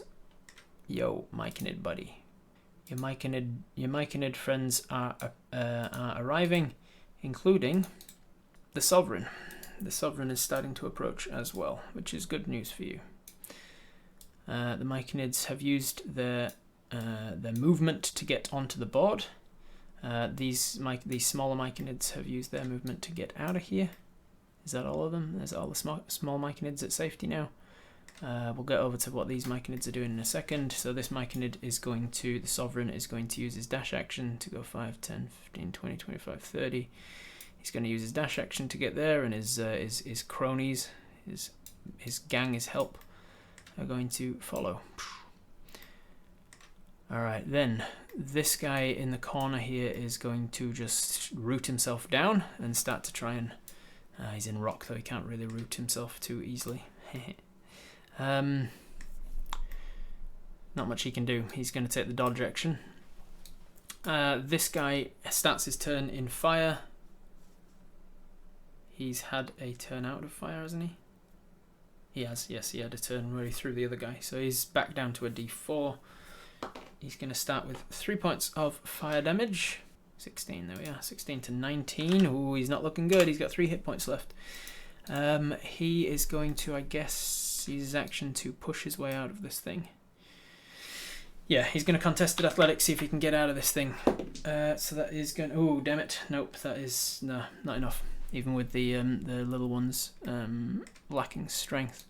He's pushing himself out of it, and then this thing's kind of just being dragged along with him and keeping him back, buffeting him backwards a little bit too much. That is all he can do. So that's the end of the Myconid's turn. Alright, we are up to Apis' turn. Mythical. You roll a Hunter's Mark concentration. Thank you. Hunter's Mark on the Firestorm damage, which was 10 total damage. So you need a 10 on your you need a 10 total on your Constitution save. You've got a +2 Constitution save, so you need to roll an 8 or more to successfully concentrate on Hunter's Mark. I'll try and hit the dice tray. God damn it! Why can I not? You can't hit the dice tray, you can't hit the enemy. That is a 3. Alright, so you are going to drop concentration on Hunter's Mark because of the fire damage, unless you choose to use your last reroll, your Lucky Horseshoe to reroll it. Thumbs up, thumbs down, what do you guys think? Or Lucky Horseshoe in the chat if you want to use your Lucky Horseshoe. Roll better, Rob. Hey, I'm rolling for the enemies too, remember? We're not going to use the Lucky Horseshoe to drop concentration on it. Way to keep us honest, Spir. That was inspirational. Looks at Rob. Thank you, Rita, but no. I appreciate it, Spir. Got to play fair, right? Alright, looks like no, we're not going to re-roll that. So Hunter's Mark. So you are no longer concentrating on Hunter's Mark. You still have plenty of spell slots, so as a bonus action you can always cast it again. But that is, for now, gone. Alright, the pain from the extra fire sizzling on your skin was just too much, and it dropped concentration. That is mythical. What are we doing? It does free us up to use Zephyr if we want to, yeah, so it's not all bad. Rob, can you tell us how the sticky arrow works again? The green arrow in your inventory is an entrapment arrow. Basically, it is a chemical concoction on the edge of the arrow's point. It will hit, it will do the regular attack damage of an arrow, including Planar Warrior and whatever else if you've got it, Hunter's Mark, whatever applies. And then after the attack damage has been resolved, it will then explode out in a goo. And the goo will fasten onto the creature, and the creature gets to make a strength saving throw against your DC. And if it fails, it is restrained by a quickly solidifying goo. You have a feeling like it might not work against an ethereal smoke monster. Contested athletics to get the fluff out of it, and once out, Misty step immediately at the other side of the room where the Myconid is hiding to put some distance without an attack of opportunity. Okay, so you're going to strength contested athletics check against this creature. So let me roll to see what he gets first. Good luck. What's the highest number on one of these dice again? Alright, then you are going to go with your athletics check. You do have a +4 for this athletics check, so there is a chance that you could still beat his natural 20. Let's go. Let's go, baby. That's a 7, though, so that's not going to do it.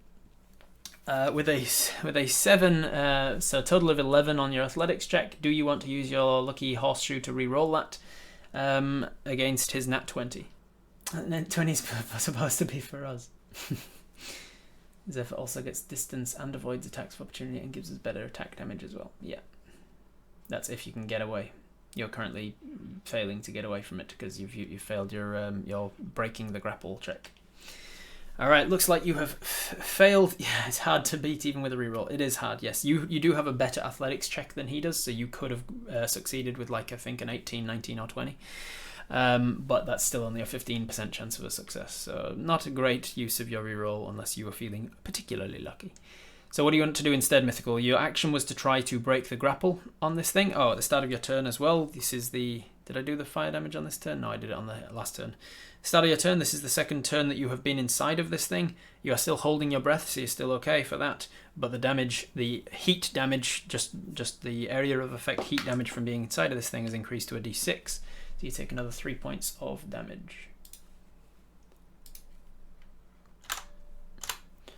Alright, so as you take 3 points of damage at the start of your turn, then you tried to escape from it and fail. You are going to be locked into this thing for another turn. You've got a bonus action and you've got a movement. Well, you don't have movement, actually. Second wind as your bonus action. Brilliant idea, yes. So you second wind as your bonus action. You think, well, if I'm going to be stuck inside this thing, better actually get myself calm. And you calm yourself, you calm your mind, you focus on the beautiful the beautiful plateau that you were in one time, the oasis in the forest clearing with Floan and Shale over this beautiful, pristine, glassy lake. You calm your mind.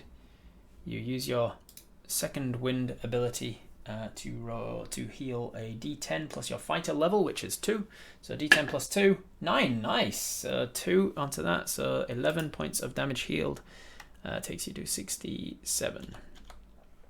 So you're back up to 67 with your second wind. And you've got no movement because you're stuck inside of it. Alright, that is your turn. Then we have Nightbot. Let's roll for another one. Who's going to be next on the initiative order? Let's go with exclamation mark wind. From second wind, I guess. Exclamation mark wind if you want to be in with a chance to decide what Apis is going to do on their next turn of combat. If you are still inside of this thing at the start of your next turn of combat, the heat damage is increasing again from a d6 to a d8. So you'll take a d8 fire damage just from being inside of it at the start of your next turn. That is back to the top of the round. We've got Spir. Spir is here. Spir is here, and Spir is going to, I think, blast it with Eldritch Blast twice. What else can he do? I think that's pretty much his best option. Try and destroy this thing before it can destroy you. So the first attack is gonna miss. Jesus, Spir. Second attack is gonna hit with a nat 20. So my nat 20s. So Spir has been very consistent in missing the first and hitting the second. Unfortunately for you, this nat 20 is probably going to be conferred half to you because he hasn't used his reaction this turn. So my nat 20s are you maximise the damage you could have done, which is a 10 on a d10. Then you add another dice roll on top of that. So that is 17 points of damage. The creature is going to take all of it, so he definitely is going to use his reaction to halve and round it up. So 9 points of damage to the creature, 9 points of damage to you. That is 61 points of damage you've done to this creature so far. And 9 to you as well, which takes you to back down to, what was that, 58? You get slammed for half of that damage as the the wind kind of buffets backwards and sort of opens up there's a lot less distance for the Eldritch Blast to travel into this smoke monster's body between it and you. It kind of moves to the back end of where you are so that you take a brunt of the damage, and then it kind of engulfs you again. after it strikes. It's quite literally hit and miss. Yeah, Spir is very hit and miss. The first is getting his eye in because it keeps moving in between every shot. Exactly, that's exactly what's happening. Every time he sets off one first, he goes, nah, and then this one, bam, yeah. A good call on that second wind, yeah. First Eldritch Blast lights up the smoke to illuminate where the body is for the second shot to then hit successfully, yes. However you want to think of it. Alright, that is Spir's turn. It is now enemy number 2. Enemy number 2 is over here. He is opaque. He is engulfing this guy. Oh, he isn't engulfing. He can't engulf because he's tiny. And he's a medium creature, and the thing he's engulfing is also medium. So he can't do the engulf, but he can do a firestorm. Alright, he was going to use his firestorm ability on this creature, which means he has a con save against it. Oh, nat 1 on his con save. Sorry, Myconid, I think you're going down. Yes, you are going down because you failed. You would have succeeded. You would have survived if you would have actually succeeded your con save, because he only did 4 points of fire damage. But you've only got 3 left. So 4 points onto 3 kills the Myconid. And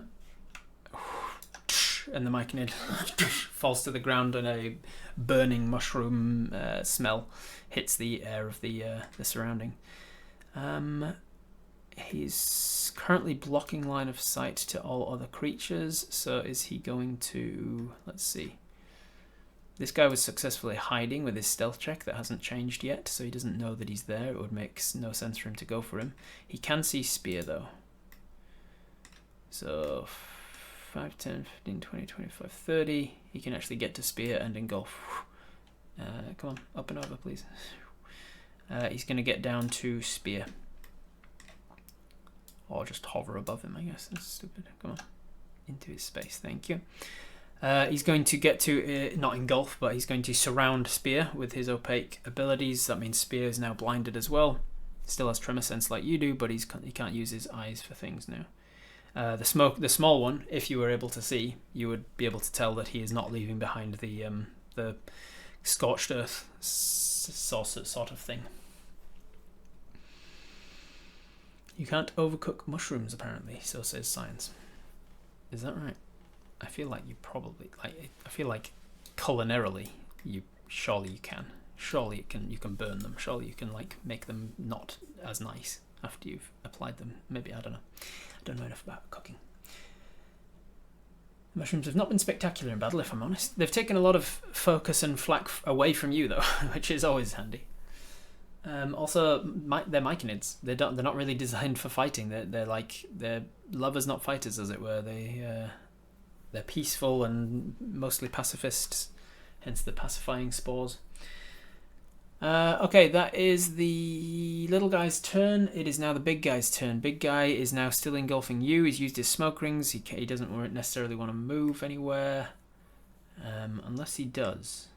He is engulfing you, so he could move. No, he's not. That feels metagamey to know that they're coming and to know what to do about it. So he's just going to use Firestorm on you. Apis, Firestorm on you. You're going to need to make a Constitution saving throw. That is a 12 plus 2. Unfortunately, that is not enough, so that is a failure. You're going to take all of the damage. You're going to still half the poison because you're a dwarf, but still going to take full fire damage, which is 6 and then 1 poison, so for a total of 7. You're going to take 7 points of damage from this thing as it burns up around you. It heats up and hurts you quite a lot. You're not concentrating on anything, so no concentration check. I think that's everything he can do. So that is down to the Myconid's turn. Let's roll it. Batmerp. Batmerp, you are up for Apis. Have a think about what you're going to do as your action, your bonus action, your reaction, your movement, all the rest of it. You are going to be starting your turn inside of this thing, and you're going to take some fire damage, and you are considered grappled by it. You're also having a hard time breathing, so keep in mind if you are going to cast any spells that require a verbal component, you will be releasing the air from your lungs to do so, which will allow you to cast the spell, but then you go down to the suffocating condition rather than the holding your breath condition.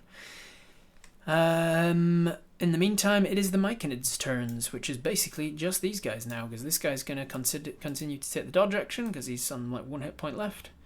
So what these guys got left? 5, 10, 15, 20, 25, 30. So he enters, the Sovereign enters the chamber. Let's go to there. These guys are flanking him, so let's pop them behind. Here and here. Not up on the wall, thank you. Let's go down there. Alright, Myconid Sovereign. Let's pull up the stats. What can a Myconid Sovereign do to help this situation? He quickly assesses what's going on. He has Tremor Sense, I think, so I feel like they should have Tremor Sense anyway. It doesn't look like they do. That's stupid.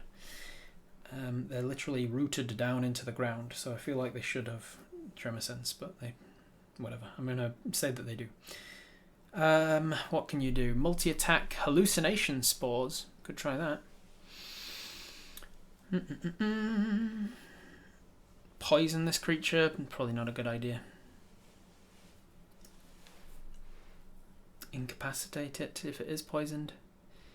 Trying to poison a smoke monster is probably not the smartest thing for this thing to do. I think the Myconids, let's say intelligence, yeah. You're smart enough to know not to try and make a smoke monster poisoned. It's probably not going to do much. Pacifying Spores. He has been informed by the ones that ran away that, like, hey, we can try and pacify them, but he seemed to resist it. So he might try it again. Now he's got a better DC, so it might work. Or he could just fist it.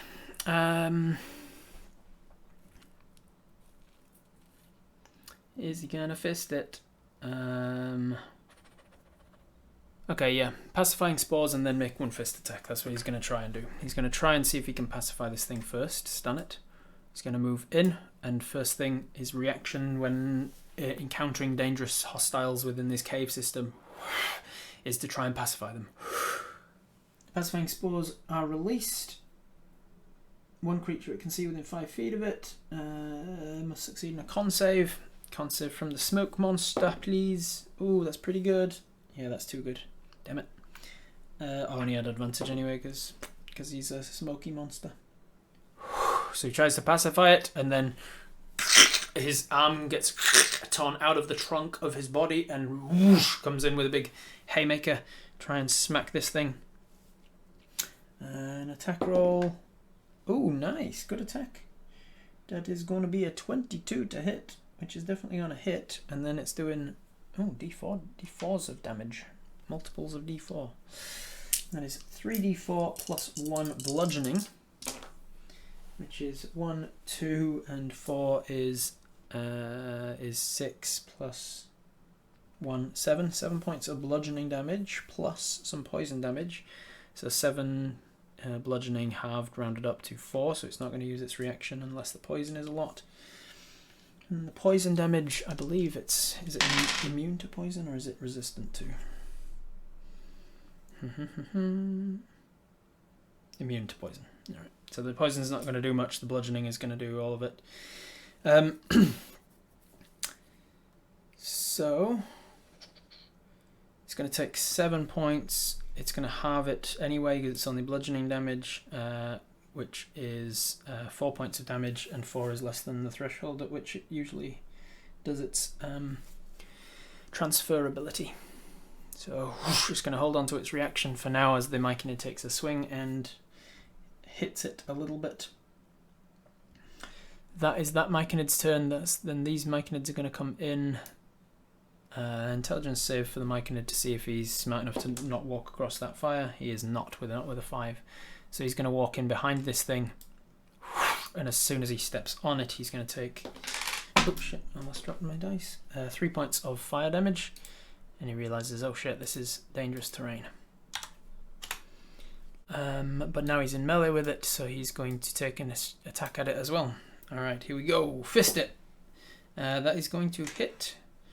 And how much damage do the little Myconids do? Adults, fist attack, 2d4 bludgeoning. 6 points of bludgeoning, halved because it's bludgeoning, so 3. Means he's not going to use his reaction to transfer it.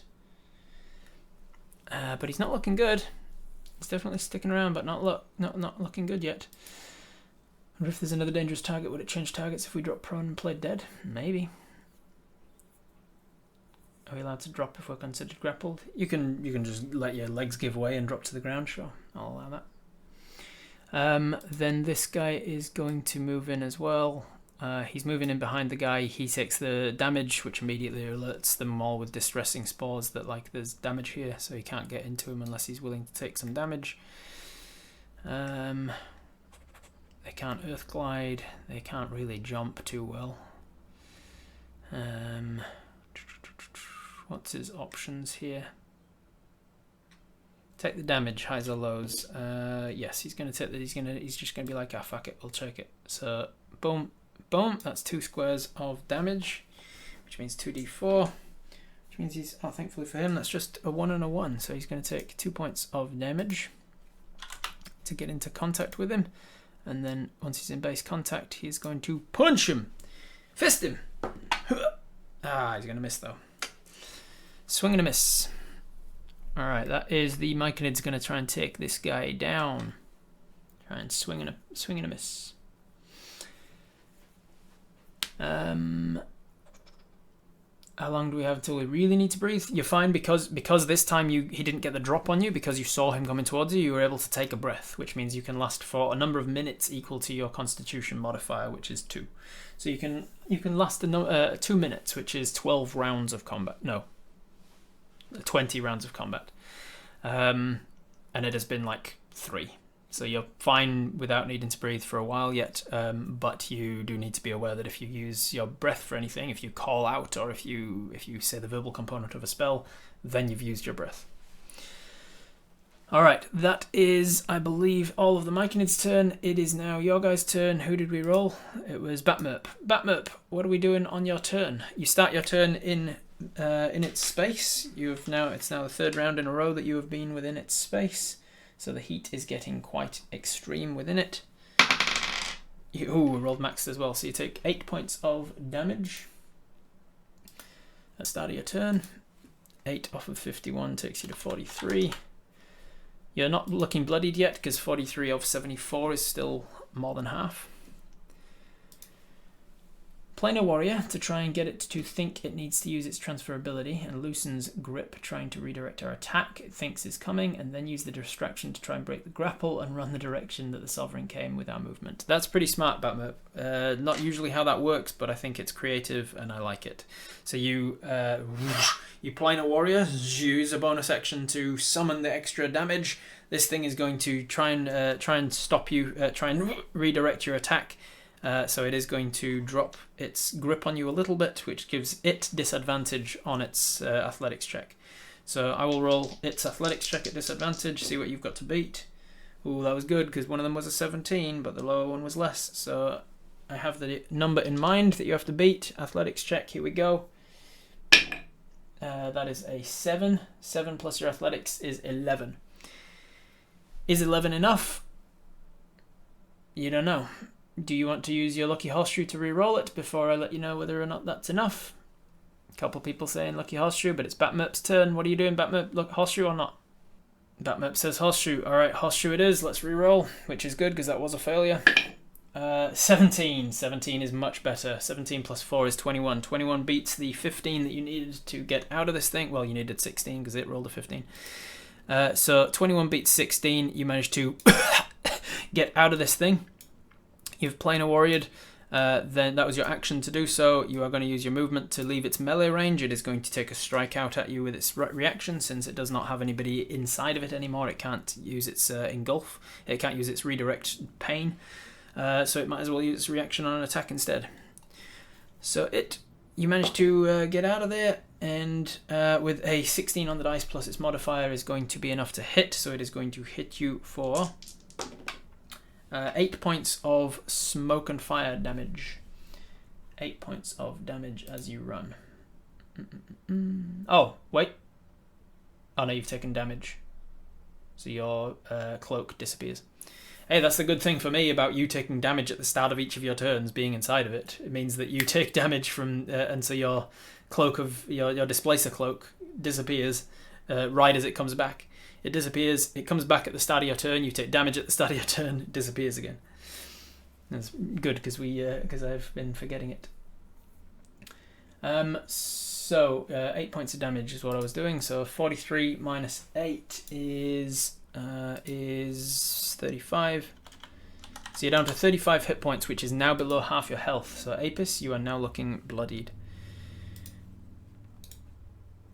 But luckily for you, you are out of this thing's space now. You have left its space. That was 5, 10, 15, 20, 25-ish to here. You've used a bonus action to plane a warrior. You used your action to escape. You've used your movement. That's all 30 feet of movement to... sorry, 25 as a dwarf, isn't it? 25 to here. You're running back behind the Myconid Sovereign.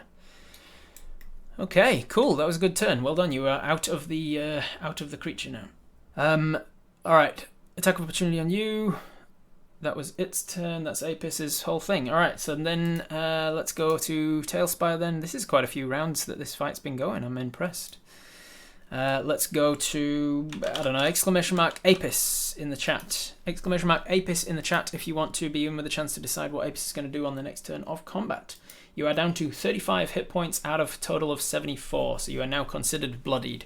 You are now considered wounded or less than half your health. In the meantime, we're back to the top of the round. Spir is starting his turn in that guy's fiery engulfed smoke there. So with this guy being engulfing him, Spir is going to take 4 points of damage.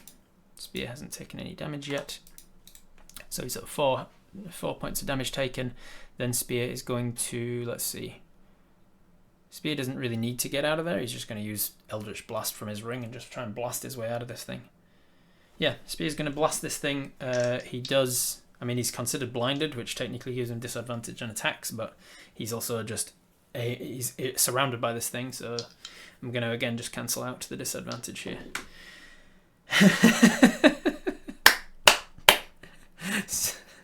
Spir, yet again, literally every turn, he rolled a 7 on one dice and a 14 on the other, which means that with his attack modifier, he's going to miss with the first and hit with the second. Every single turn this turn, and it's like 6 turns of combat now, 7. He's gonna miss and then he's gonna hit, even from within this monster. Spir is very much the epitome of hit and miss.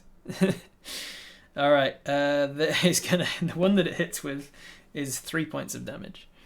Has this smoke monster taken any damage yet? I don't think the little guy has taken any damage, right? The little guy has now taken some damage. It's pretty much canon that it's on purpose now. First shot's a warning shot every time, yeah. It's miss and hit rather than hit and miss, yeah. Spir is not considered grappled by this thing, is it? Because he used his action to kill the other guy, then he moved into his space. So he's not actually engulfed. Oh, and he can't engulf him anyway because he's the same size as him. He's a medium creature. So Spir is going to use his movement to just get out, to step to the side. That's, I think, all he's going to do. Oh, he could even just earth glide into the ground. No. Alright, that is his turn. Spir. Then it is the enemy number 2, which is this guy. He is going to move into his space again. Come back! And then he's going to use the Firestorm ability. Spear's going to make a con save. Oh, he's going to succeed, so he's going to take only half damage, which is 9 halved to 5. Spear is going to take 5 points of fire damage. Spear's looking fine. That is the little guy's turn. It is the big guy's turn. Big guy is no longer engulfing anyone, so he's going to engulf these two, I think, because it's the smartest thing, unless he wants to go after you and keep the heat on you. Or he could. Let's see, because he could keep the heat on you, because if he puts you in again before you're out of the turn, he can't engulf you. Oh, he could engulf you as an action, couldn't he? Keep you engulfed and keep the heat on you, cook you, because you're doing quite a bit of damage. These guys haven't done a bit of damage, and he knows that they're having to walk through his fire trail. Oh, and mark off the horseshoe, thank you for the reminder.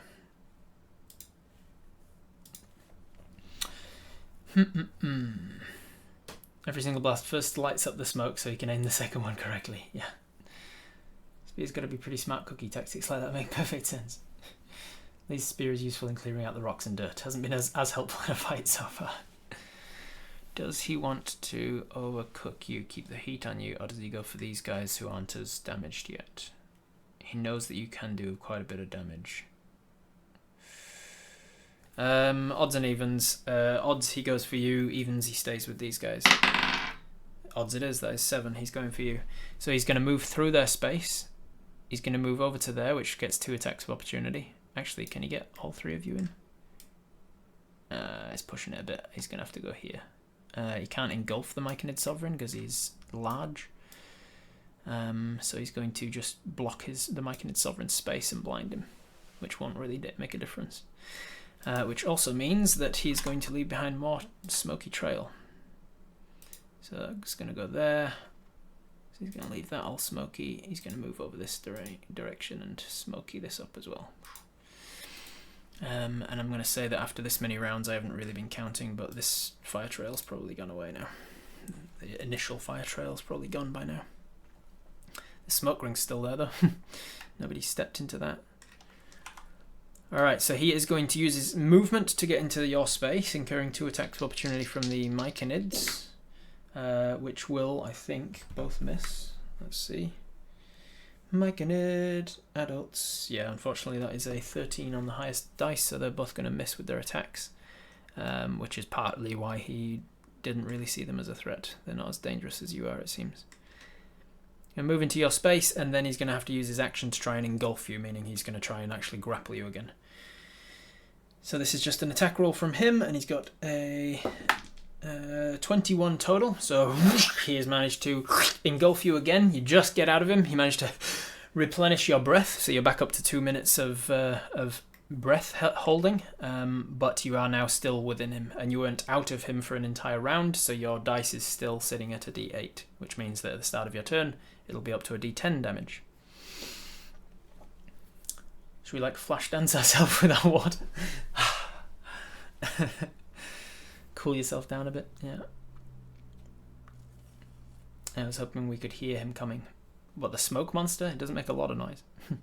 You definitely know he was coming, but unfortunately, yes, you are considered engulfed by him now. He cannot successfully engulf the Myconid Sovereign as well, though.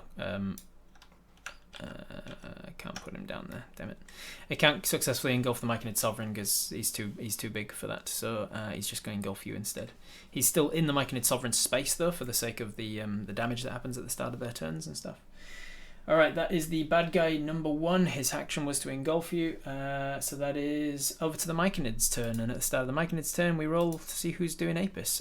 Redial, you're doing Apis this turn, so have a think about what your action, bonus action, reaction and movement might be. The Smokemonster is having a hard time. He is he is below half his hit points, but you don't know exactly what that means, how many hit points he's got. The start of the Myconid's turns, let's see, this guy is still hiding because he's on 1 hit point. These guys are going to move towards, this guy can move off of this without taking damage, so he's going to do that and step up to the streets and take an attack at that guy. This guy's going to step into his range. He's going to take a d4 damage from fire to rain, which is 4. He's going to take 4 more damage, takes him to 7. He's looking okay at the moment, still less than a third of his health. Then the Sovereign is going to... The Sovereign's going to start his turn. I'll do the Sovereign in a second. Let's do those attacks first. This guy is going to attack the little guy. With a... That's actually just going to hit with a 14 total. 14 total. 2d4 damage. 5 points of damage to the little guy. 5 points of bludgeoning damage as he swings his big Myconid fist through this little guy's space. 5 points of damage. This guy is going to attack the big guy. And going to miss, unfortunately. Just swinging his hand through smoke. I think in the corner on Spir's side, closer to the excavation side. I'm not sure what you're talking about. I think I'm missing something. Alright, then it's the Myconid's turn. Start of the Myconid's turn. It's the first round in smoke, so he's going to take just a d4 damage, which is just 1. He's going to take 1 point of damage, and he's now been in the smoke for 1 round. So, what is he going to do? Step away from the smoke? Yeah, I think he's going to step away from the smoke. like into the corner there. He's gonna, yeah, he's gonna be out of the smoke at this point. He steps out of him, but not out of his melee range, so he doesn't incur an attack of opportunity for that. So now he's just going to double fist him, I think. I think the pacifying spores failed. The fact that he hit him and did poison damage that didn't do anything, I think he realizes that he can't poison him, which means that his hallucination spores won't work. The Myconid Sovereign's smart enough to just know damage is all that's going to work on this guy. So he's going to hit him twice. Let's go one at a time, actually, in case it's a nat 20 on the first one. Nope. So that's gonna hit, and then I think that'll just hit. That one will also just hit. So the first one is how much damage is it? It's this much damage. Not gonna roll the poison because there's no point. It's 5, 6, 7, 8 points of damage halved because it's bludgeoning. So only 4 points, which means he's not going to bother using his thing on it. And then his second attack hit as well. Is the big guy being flanked? Oh, you're engulfed, which means you don't count towards threatening him.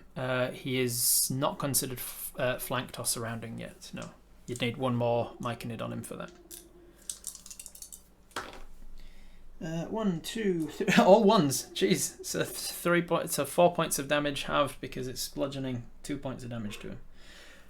So the Myconid the Sovereign is trying to swing up and high above the dwarf that's engulfed inside of the smoke, which means he's missing all of the vital organs of this thing, I guess.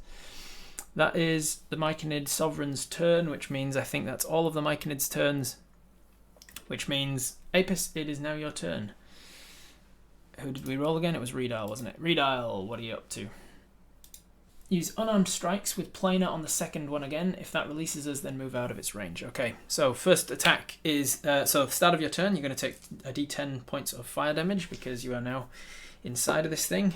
There's 8 points of fire damage. I've been really rolling quite high on the old fire damage. So 8 points of fire damage takes you to 27. Then you're gonna make an unarmed strike with that first attack, which is a 3. 3 plus your unarmed strike of 4 is a 7. You kind of just blindly swinging at this thing and unable to hit any vital parts of it. Your second attack with your unarmed strike from within has a planar warrior on it. That is an 18 plus 2. That is a plus 4. Sorry, so that is a 22. That will definitely hit, which means you'll do a planar warrior, a d8 damage, and you don't have Hunter's Mark on it, so it's just that plus 1. 4, jeez Louise. So a 2 and a 1, so that is 5 points of force damage. 5 points of force damage. It does, like I have said, that I've kind of made the rule for him. It's not a hard and fast rule, but it's a general rule of thumb that if he takes 5 or more, he's going to halve it. At this stage, yeah, he's looking real bad, so he's going to half that. So he'll take 3 of it, and you will take 3 of your own. You punch yourself in the face again. You take 3 points of force damage as your fist returns to the material plane from the ethereal plane. You the force that it brings with it smashes you in the head. Whittled a bit off of it and you made it use its reaction, so I'm okay with that. Alright, so your action was to attack an attack. This thing is still engulfing you, still attacking and burning you alive, which means that you have and you used your bonus action for playing a warrior, which means you have no movement. Alright, that is your whole turn. At the end of Apis's turn with Redile, let's re-roll it. Who's next? Let's go exclamation mark rock. R-O-C-K, because you're surrounded by a rock. Exclamation mark rock if you want to be in with a chance to decide what Apis is going to do on their next turn of combat, but possibly the final turn. It is getting close to the end now, so hopefully you can finish this guy off between you. As we go to the top of the round, Spir is starting his turn in this guy's space. He's up to a d6 damage now, so Spir is going to take 3 points of fire damage. Taking him to 12. Spear's still looking fine at the moment. He's not going to take a hell of a lot from this. He's going to use his movement to move out of the smoke guy's range. Not out of his range, sorry, just out of his body so he can see him. Is he going to take an attack over at you? and try and finish this big guy off. How smart is... Spir's a smart guy. Yeah, he's going to say, sod this, and he's going to ignore this guy. He's going to step out of his melee range. The little dude's going to take an attack of opportunity on Spir, and he's going to, with a +5. That's not enough to hit, so he whiffs at Spir. Spir turns around and takes 2 Eldritch Blasts over at the big guy. Here we go, big guy. First one, Spir. 2. Second one, Spir. 17.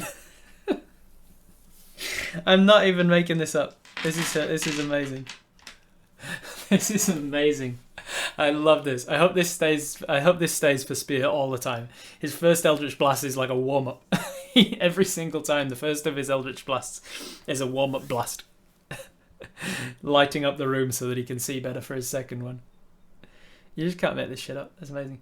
Alright, so the one that hits... Fucking 2 points of damage, damn it. But it is a type of damage that this guy can't negate. So this guy's on his last legs, but he is still holding in there, it seems, and he's used his reaction, so he can't transfer anything to you. That is Spir's turn. It is the enemy number 2. If he leaves, he gets an attack from the Myconid, so he's going to move into the Myconid space, and he's going to use a Firestorm. Myconid fails his save, takes 4 points of fire damage. 4 points of fire damage. That Myconid is still looking okay. Then the big guy, let's see, you are engulfed. He is opaque. He's used his rings. I think Firestorm's all he's got, so he's going to move a little bit more. Oh, if he moves that way. Who's he going for? Who does he want? You're still engulfed, so he can try and engulf this guy as well now. Does he go for the big guy or the little guy?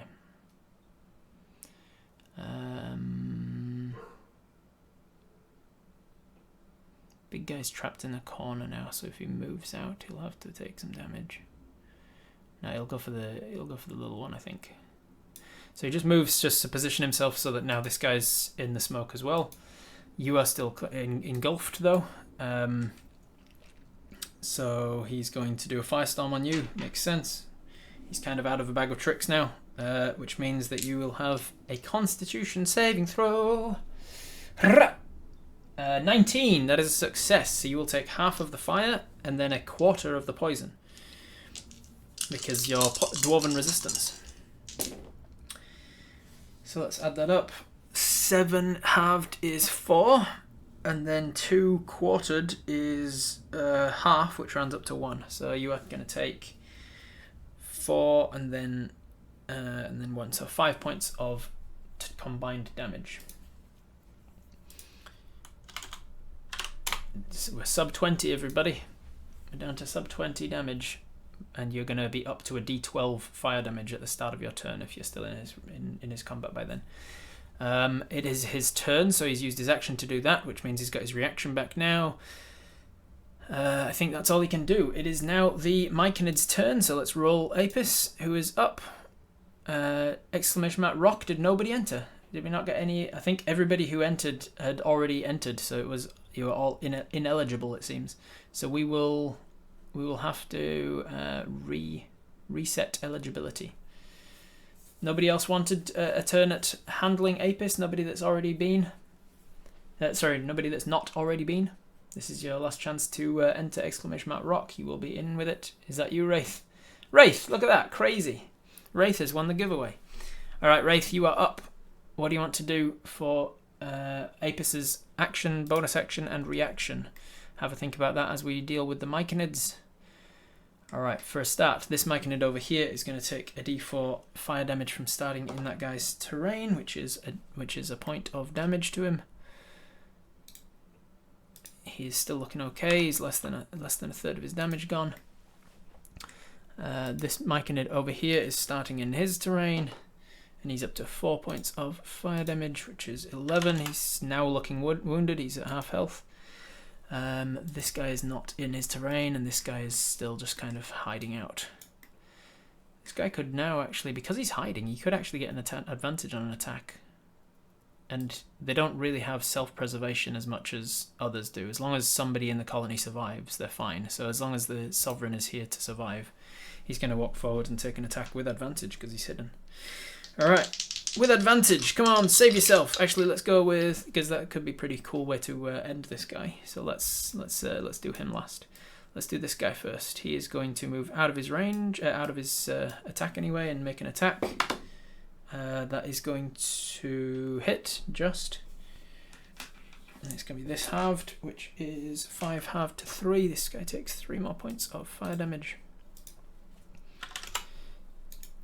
Then this guy is not engulfed, so he can take a step back to leave the smoky range because he isn't restrained by him yet. Which means he's going to take a d4 for standing on the fiery things and moving within it. That's 3 points of fire damage. And he's going to take an attack. Alright, here we go. That's going to miss. That guy's not doing a great job. Then the Sovereign. Sovereign is going to take an attack as well. He's not in the smoke, so he doesn't take any extra damage. So he's just going to straight attack him. Here we go. Oh, not bad. That's just going to hit. I think that's just hitting as well. Which means he's going to take this much bludgeoning. With his the last time the Sovereign hit, it was all 1s. This time it's all 4s. So that is 13 points of bludgeoning. Which means he's going to transfer that for sure. 13 halved, rounded up, 7 points he's going to take. 7 points he would be taking, so he's going to half and round up by attacking it to you instead. So he's going to take 4 of that 7. Sorry, I went counting up, not down. There we go. And you are going to take 4 from the Myconid Sovereign's swing. The Myconid Sovereign, whoosh, big strong haymaker comes in right through the middle and hits him right in the guts, as it were, of where this elemental smoke body is. But it uses the last of its abilities. It's like really hanging in there now, hanging in there with a thread. It lifts you up just enough that you get cracked in the head by the Myconid big old fist. And then the Myconid is going to take his second attack, which also hits. The guy has now used his reaction, so that is 6, 7, 8, 9. 9 points of bludgeoning, halved, rounded up to 5. No shit. Oh god, I hope that this guy who's been hiding can finish him off. I reckon you can if you can hit. Come on, you've got advantage on the attack. Advantage on the attack. Here we go. Here we go. Here we go.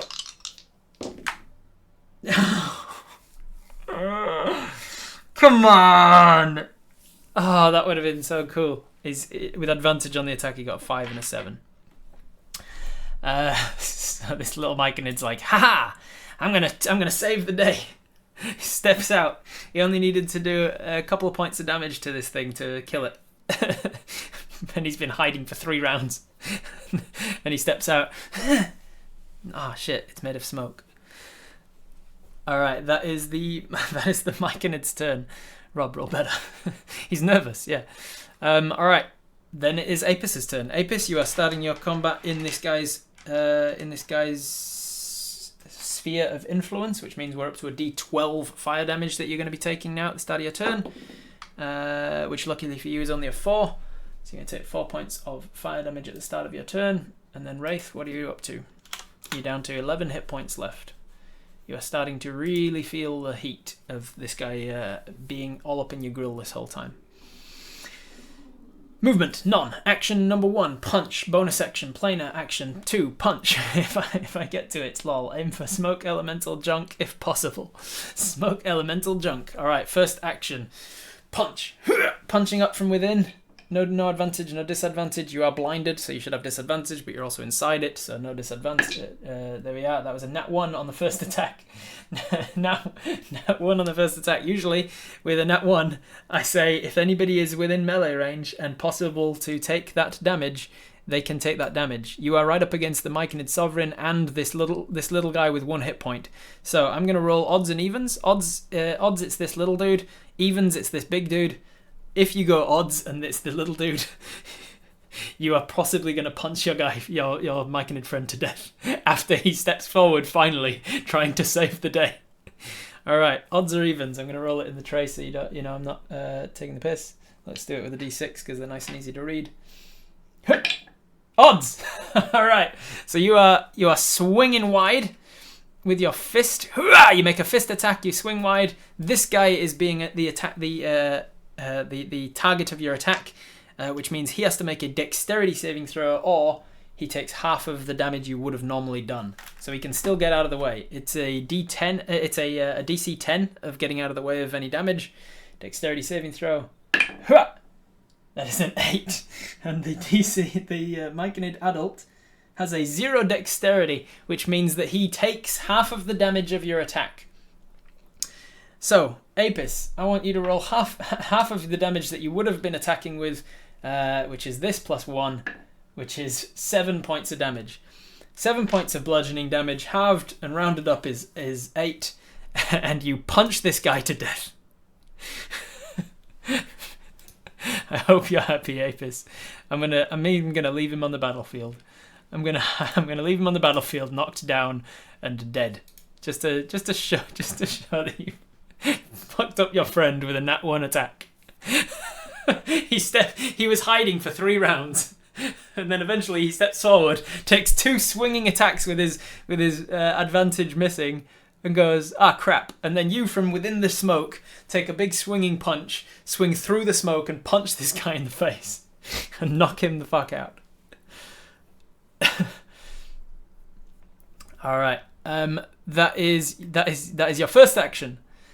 Wraith, you said, GG Wraith, you really nailed it this time. It's even funnier because you didn't enter to begin with. You were like, nah, I don't need to enter.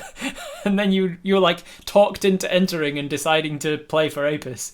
And then when you did, you were like fucked up one of your allies. Brilliant. All right, I'm glad I planed on the second one. All right, so on the so then bonus action, planar attack. You're blinded as well, so you don't know what's happened. You are blinded, so you kind of you feel something connect, and you're like, haha, I've got him. I've got his body. You know the general direction of where the core of this smoke monster being is. It's somewhere over here. But then with your tremor sense, you feel a body hit the floor, and you think, oh no, maybe not. So then you bonus action, planar warrior. And then make an attack roll with that second of 2 attacks. Here we go. 17 plus your modifier is a lot. This is definitely going to kill him, so let's see by how much. You've got 2d8 plus 1 for your planar warrior. 5 and an 8 as well, just for extra damage. That is 14 points of force damage. Wraith, describe the kill. You are inside this smoke monster. It is having a hard time. It's dissipating already. It's really on its last legs of like really trying its best to cook you. Smoke nuts on the road. You find, so you hit this guy. You aim for some smoke nuts. You try and hit this thing right in the ghoulies. Through a series of sheer luck, Apis spins wildly from the last hit. All right, you whoosh. You spin around, you're just flinging your hands around wildly trying to hit this guy, and as you do so, he just can't hold his consciousness anymore, and he disappears. Because this guy was conjured by him to this plane of existence, he was tied to his plane of existence as well, and that disappears too, as does the smoke ring trap. The terrain, however, sticks around. This part's probably disappeared by now, but the rest of it is sticking around for a bit longer. You aim for the next one blind and wham! Right in the gonads. Right in the smoke nads. The thing dissipates. You smoked him. And now your Myconid friend is dead, dying, unconscious. Let's be nice and give him death saving throws. He is failed the first death saving throw. What do you want to do, Apis? You are out of initiative order. We've got Spir over here. Is everybody okay? Cure wounds. All right, we are going to cast Cure Wounds. We pull up the this one. We're going to cast it at first level. And we're going to give this Myconid guy a d8 plus your wisdom modifier? 1. D8 plus your wisdom, I think it is, isn't it, for you? Cure wounds. You're a ranger, so it's wisdom based, which means that we are on to, yes, +2. So you heal him for 3 hit points, and we'll head over to the main page. Oops, main page. So you've got a +2 wisdom. You heal him for 1 +2. You heal the guy for 2 hit points of damage, and you stop him from bleeding out from your own punch in the face. So he's okay now. All right. So moving back over to the main page then. Welcome back, everybody. Killed an ally, killed a bad guy. It comes out in the wash, right? That's what true neutral is. Oopsie daisy, don't drop Nell's dice on the floor. Ouch, ouch, ouch, ouch. A well-balanced turn, Wraith, yes. Killing allies, killing enemies. Mushroom bonus. What is mushroom blood like? Find out, I guess. Alright, so you managed to extinguish the smoke monster, and as you have learned from Julius as well, back when you were fighting earth elementals, the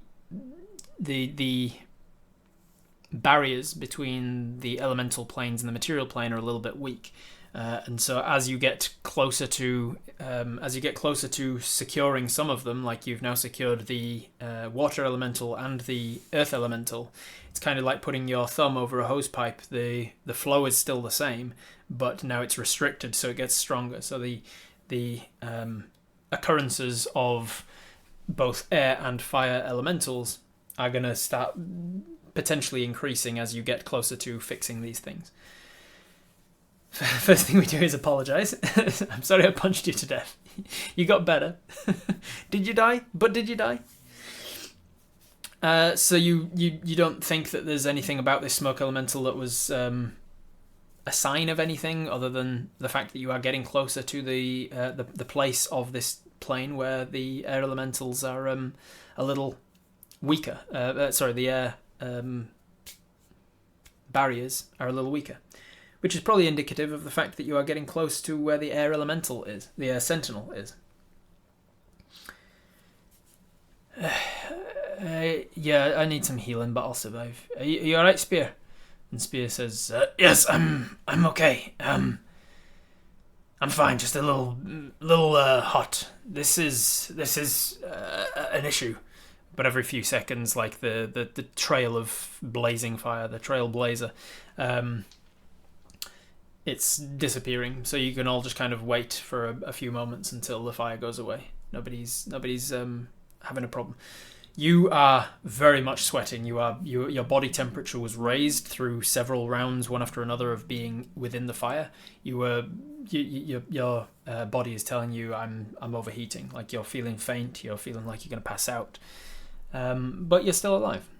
Thank the Sovereign. Yeah, thank the Sovereign. The Sovereign is appreciative of what you did to help, and apologetic that they didn't know about the dangers of being around the Air Sentinel. You and Spir start discussing the possibilities of further dangers as you continue to fix up the Air Sentinel. But the Myconid agrees to keep other more warrior Myconids around with you. The ones that you were fighting alongside were just everyday run-of-the-mill, doing their jobs, moving rock and stuff. They weren't necessarily trained as warriors. But now that he knows that there's a danger, the Sovereign is happy to get some of the more trained warriors to sort of be alongside you in case of other incidences like this. Good job on those spells, by the way. Light it up and then hit it. It's very smart and effective. Spear's like, yeah, that's what I was doing. Yeah, totally. We should go sit against the wall for a few minutes. Yeah, you go and sit down for a few minutes. I'll say you take a short rest, which is 30 minutes, which means you'll take back 4 hit points, and then you can also roll a hit dice if you want to recover. Otherwise, you can just kind of wait it out, and with your Myconid regeneration, you will gradually recover hit points over time. For anyone who's relatively new to the story, and you've forgotten, Apis did a little ritual with these Myconids recently. They had some memory problems, and the Myconids said, we can sort that out because we do mind melding stuff. So go get some brown mold, and we put it on the fire, and it aerosolizes it, and you breathe it in, and then we can access your mind and we can tweak the bits that you're forgetting. But by doing so, the spores sort of took hold of your body and started to change your DNA a little bit, and so you are part Myconid now. Only a small part Myconid, but you do have sunlight sensitivity. Whenever you are in bright sunlight, it's not good for you. You have a connection to the ground that if you feel disconnected or ungrounded, you start to get problems there. You have a connection to nature in general, so you can get a general vibe check from any plants or funguses around you. You get a feeling for like how they feel. And you get a regeneration ability. You regenerate or heal 1 hit point per 10 minutes. Rob, we wanted our Feywild adventure. We didn't want to wait dozens of years before we started remembering any of that like we did the first trip. That's fair enough. So, you have taken half an hour to rest. Do you want to use a hit dice as well, or do you not want to bother with that? Up to you. Yes, to using a hit dice. You do get back 1 hit dice per day, so you kind of can use one for free, I suppose. Might as well, it'll come back anyway. Yep, alright, so we will roll 1 hit dice, which is a d10 for you guys, which is 3, not the greatest, but it's plus your level. Oh, it's level of either ranger or fighter, so I guess you use one of your ranger hit dice, because then you get 5 back. No, it's your constitution. It's your constitution. I was confusing myself with second wind. It's 3 plus your con mod, which is 5. So you use 1 hit dice, and you recover 5 extra hit points during that time. And during that half hour, you ask Spir, I heard you shout something to it. What was it? And Spir says, there are different kinds of creatures where I'm from. I wanted to see if it was sentient, if it was a person or a beast, and it seemed more bestial. It was out for fun. It was out for food. It was hunting and wanting to absorb your nutrients by cooking you alive. That's kind of how the elementals from the plane of fire tend to work. This one was more of an air elemental, but it's from the crossover planes, the secondary planes, the plane of smoke, for instance. So he basically just, the thing that he shouted was just to confirm, are you a beast? Are you able to speak? Are you a single-minded creature that is out for a hunt, or are you like here for a reason, like a diplomat? And he very quickly ascertained, oh no, it's just a beast, it's out hunting, we're not going to need to kill this thing. Oh yeah, you also get your second wind and your action surge back after a short rest, so let's short rest it. Bing! Thank you for the short rest button. Fun fight, love the damage transferability, thank you. I was thinking about cool ways to use this this Smokemonster. I was trying to think, I was like, okay, definitely a transferability and definitely a blinding and engulfing and like fire/poison damage, because I was looking up smoke inhalation and like what it is, what actually happens during smoke inhalation. It was like it kind of poisons your bloodstream, and I was like, okay, so there's going to be poison damage to it as well.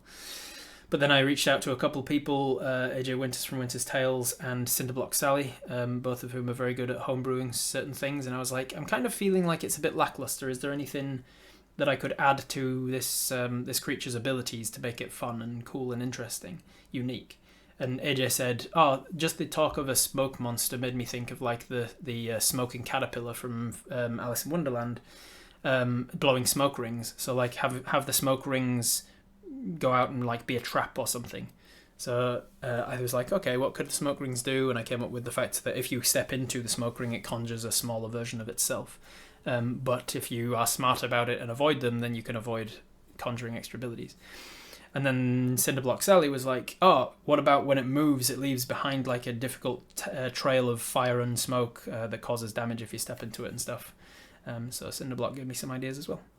It's cool having collaborative, amazing homebrew creators at your disposal that you can just reach out to and be like, hey, you're a smart mind, I love your work, give me an idea for a monster. Can we use the second wind? You can if you want. You can just use that second wind immediately. You'd have to have a short rest again to get it back again, but that's up to you. I'm gonna just tell you now, it won't really make a difference. I'm not intending on having another random encounter again before the end of the day. So we'll just say you use your second wind, you get back another, that's 6 plus your fighter level of 2, that's 8. So you get back another 8, which takes us up to 27. And then over the next little while, you're going to start regenerating and healing anyway.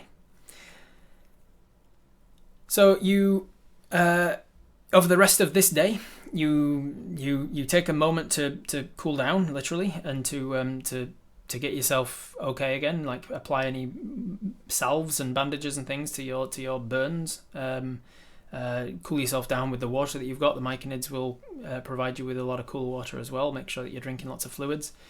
But eventually you feel confident enough to start up again. I'll say like another couple hours. So you've got like another, let's say you're up to like 40 hit points by this point. You and Spir will start excavating again, but the Myconids are now keeping an eye out, keeping a watch for you, and you're going to start fixing up the air sentinel. As you get to the actual cavern that the air sentinel was in, you are going to have a hard time actually like making sure that this is excavated to the right degree. It's the opposite of carving a sculpture like a Michelangelo's David or whatever. Like it's the opposite of carving a statue, because it's the relief of the statue that you're carving. So you have to climb up on the inside of the walls, as it were, and cut and carve out the details of the person's fingers pushed into the wall. Things like this. It's a difficult one to push your head around, but with your tremor sense, with his ability to move rock pretty easily, and your dwarven knowledge of how stonework sort of sits and the structures of stonework, you're able to work together pretty well. I hope Spir is an artist. Spir has definitely got some artistic talent, but he's not an artist. Everything needs to be a single stationary target. There's no defensive abilities and is weak to piercing damage, please. Spir can keep working while we're resting, making up for the missing earlier. Where does the cave connect to the sentinel? Do we walk in through the foot? You do, yes. You walk in at ground level, right through sort of where the foot of this creature would be. And it is a tall cave as well. As you are moving the rock from this cave, you eventually uncover at the heart of this cave, the base of this cave essentially, kind of the divider between the two legs of this woman essentially. Like you can imagine she's standing with her heels together, and right where the heels join, like pushing up where the middle of the two legs would be, dividing the two legs, is this huge, long, tall mushroom. This long, like think of like are they aspen trees? The really long, tall ones, quite thin ones. It's kind of like one of those, but definitely a fungus, a huge fungus. But it's taken some serious damage to it. It's taken some, like, it's broken in parts, and it needs to be fixed and regrown through the Myconids. So as you are working on the cave, the Myconids are working on the mushroom. You guys are filthy. It's supposed to keep burns clean. We've been working on solid rock. Yeah.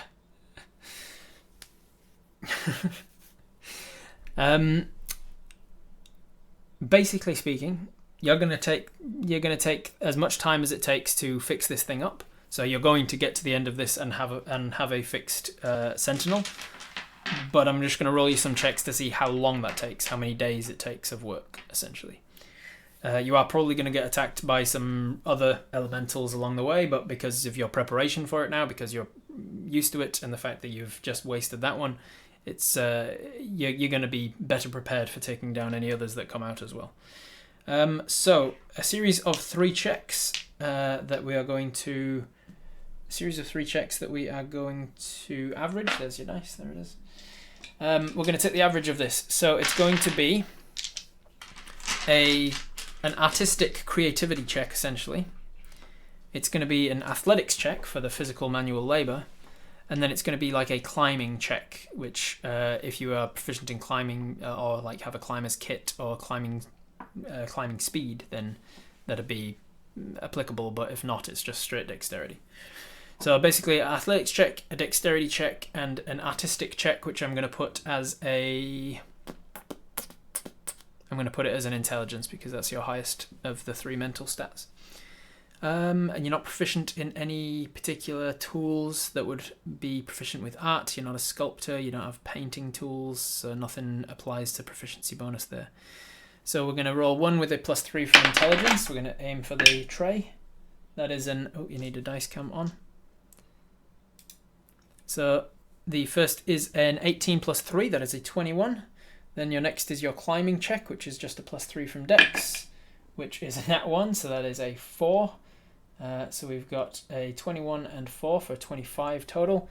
And then the last one is your athletics, which is a +4. Which is 7 + 4 is 11. 11 onto, what did I say, 21 + 4 is 25 + 11 is 36. 36 divided by 3. You have the magic rope. That is a good point. That is a good point. You do have a magic rope. I'll allow you to re-roll that Dex one, which is a 2. Doubles it. Instead of a nat 1, it's a 2. So the rope helps a little bit with a nat 1, from a nat 1 up to a 2. So you get an average of 12 off of those, which means that you're going to take about 4 days of solid work, back-to-back grueling work. You're going to be exhausted by the end of it for sure, but after 4 days you are going to have the vast majority of this thing done, and the touch-ups can start to happen at the end of it as well. We're a ground dwarf, we don't necessarily like climbing. Yeah, you're not a mountain dwarf, you're not a cave dwarf, you're a ground dwarf. But you do have a rope of climbing which helped, but it still required a lot of up and down physical body movement and things. At the end of your 4 days of work, you have the air sentinel pretty much up and running. However, the Myconids tell you that the transportation mushroom that they step into and out of to connect them to the other networks is going to take a little bit more time to reroute it and to feed it properly and to regrow the parts that are broken and all of the rest of it. It's going to take several days more, maybe up to a week or so, which is good and fortuitous for you because, Apis, you have enough experience to level up. So how level ups work in my game is you need to take some downtime equal to the number of days, a number of days equal to the level that you are going to. So you are going to be becoming a level 8 character, which means you need to take 8 days of downtime to train your new abilities. So if you want to, you can take 8 days of downtime while you're waiting for the Myconids to fix up their thing to train your new abilities. What this means, though, is that you cannot progress any quest things during that time, which means you cannot take that time to fix up the Sentinels.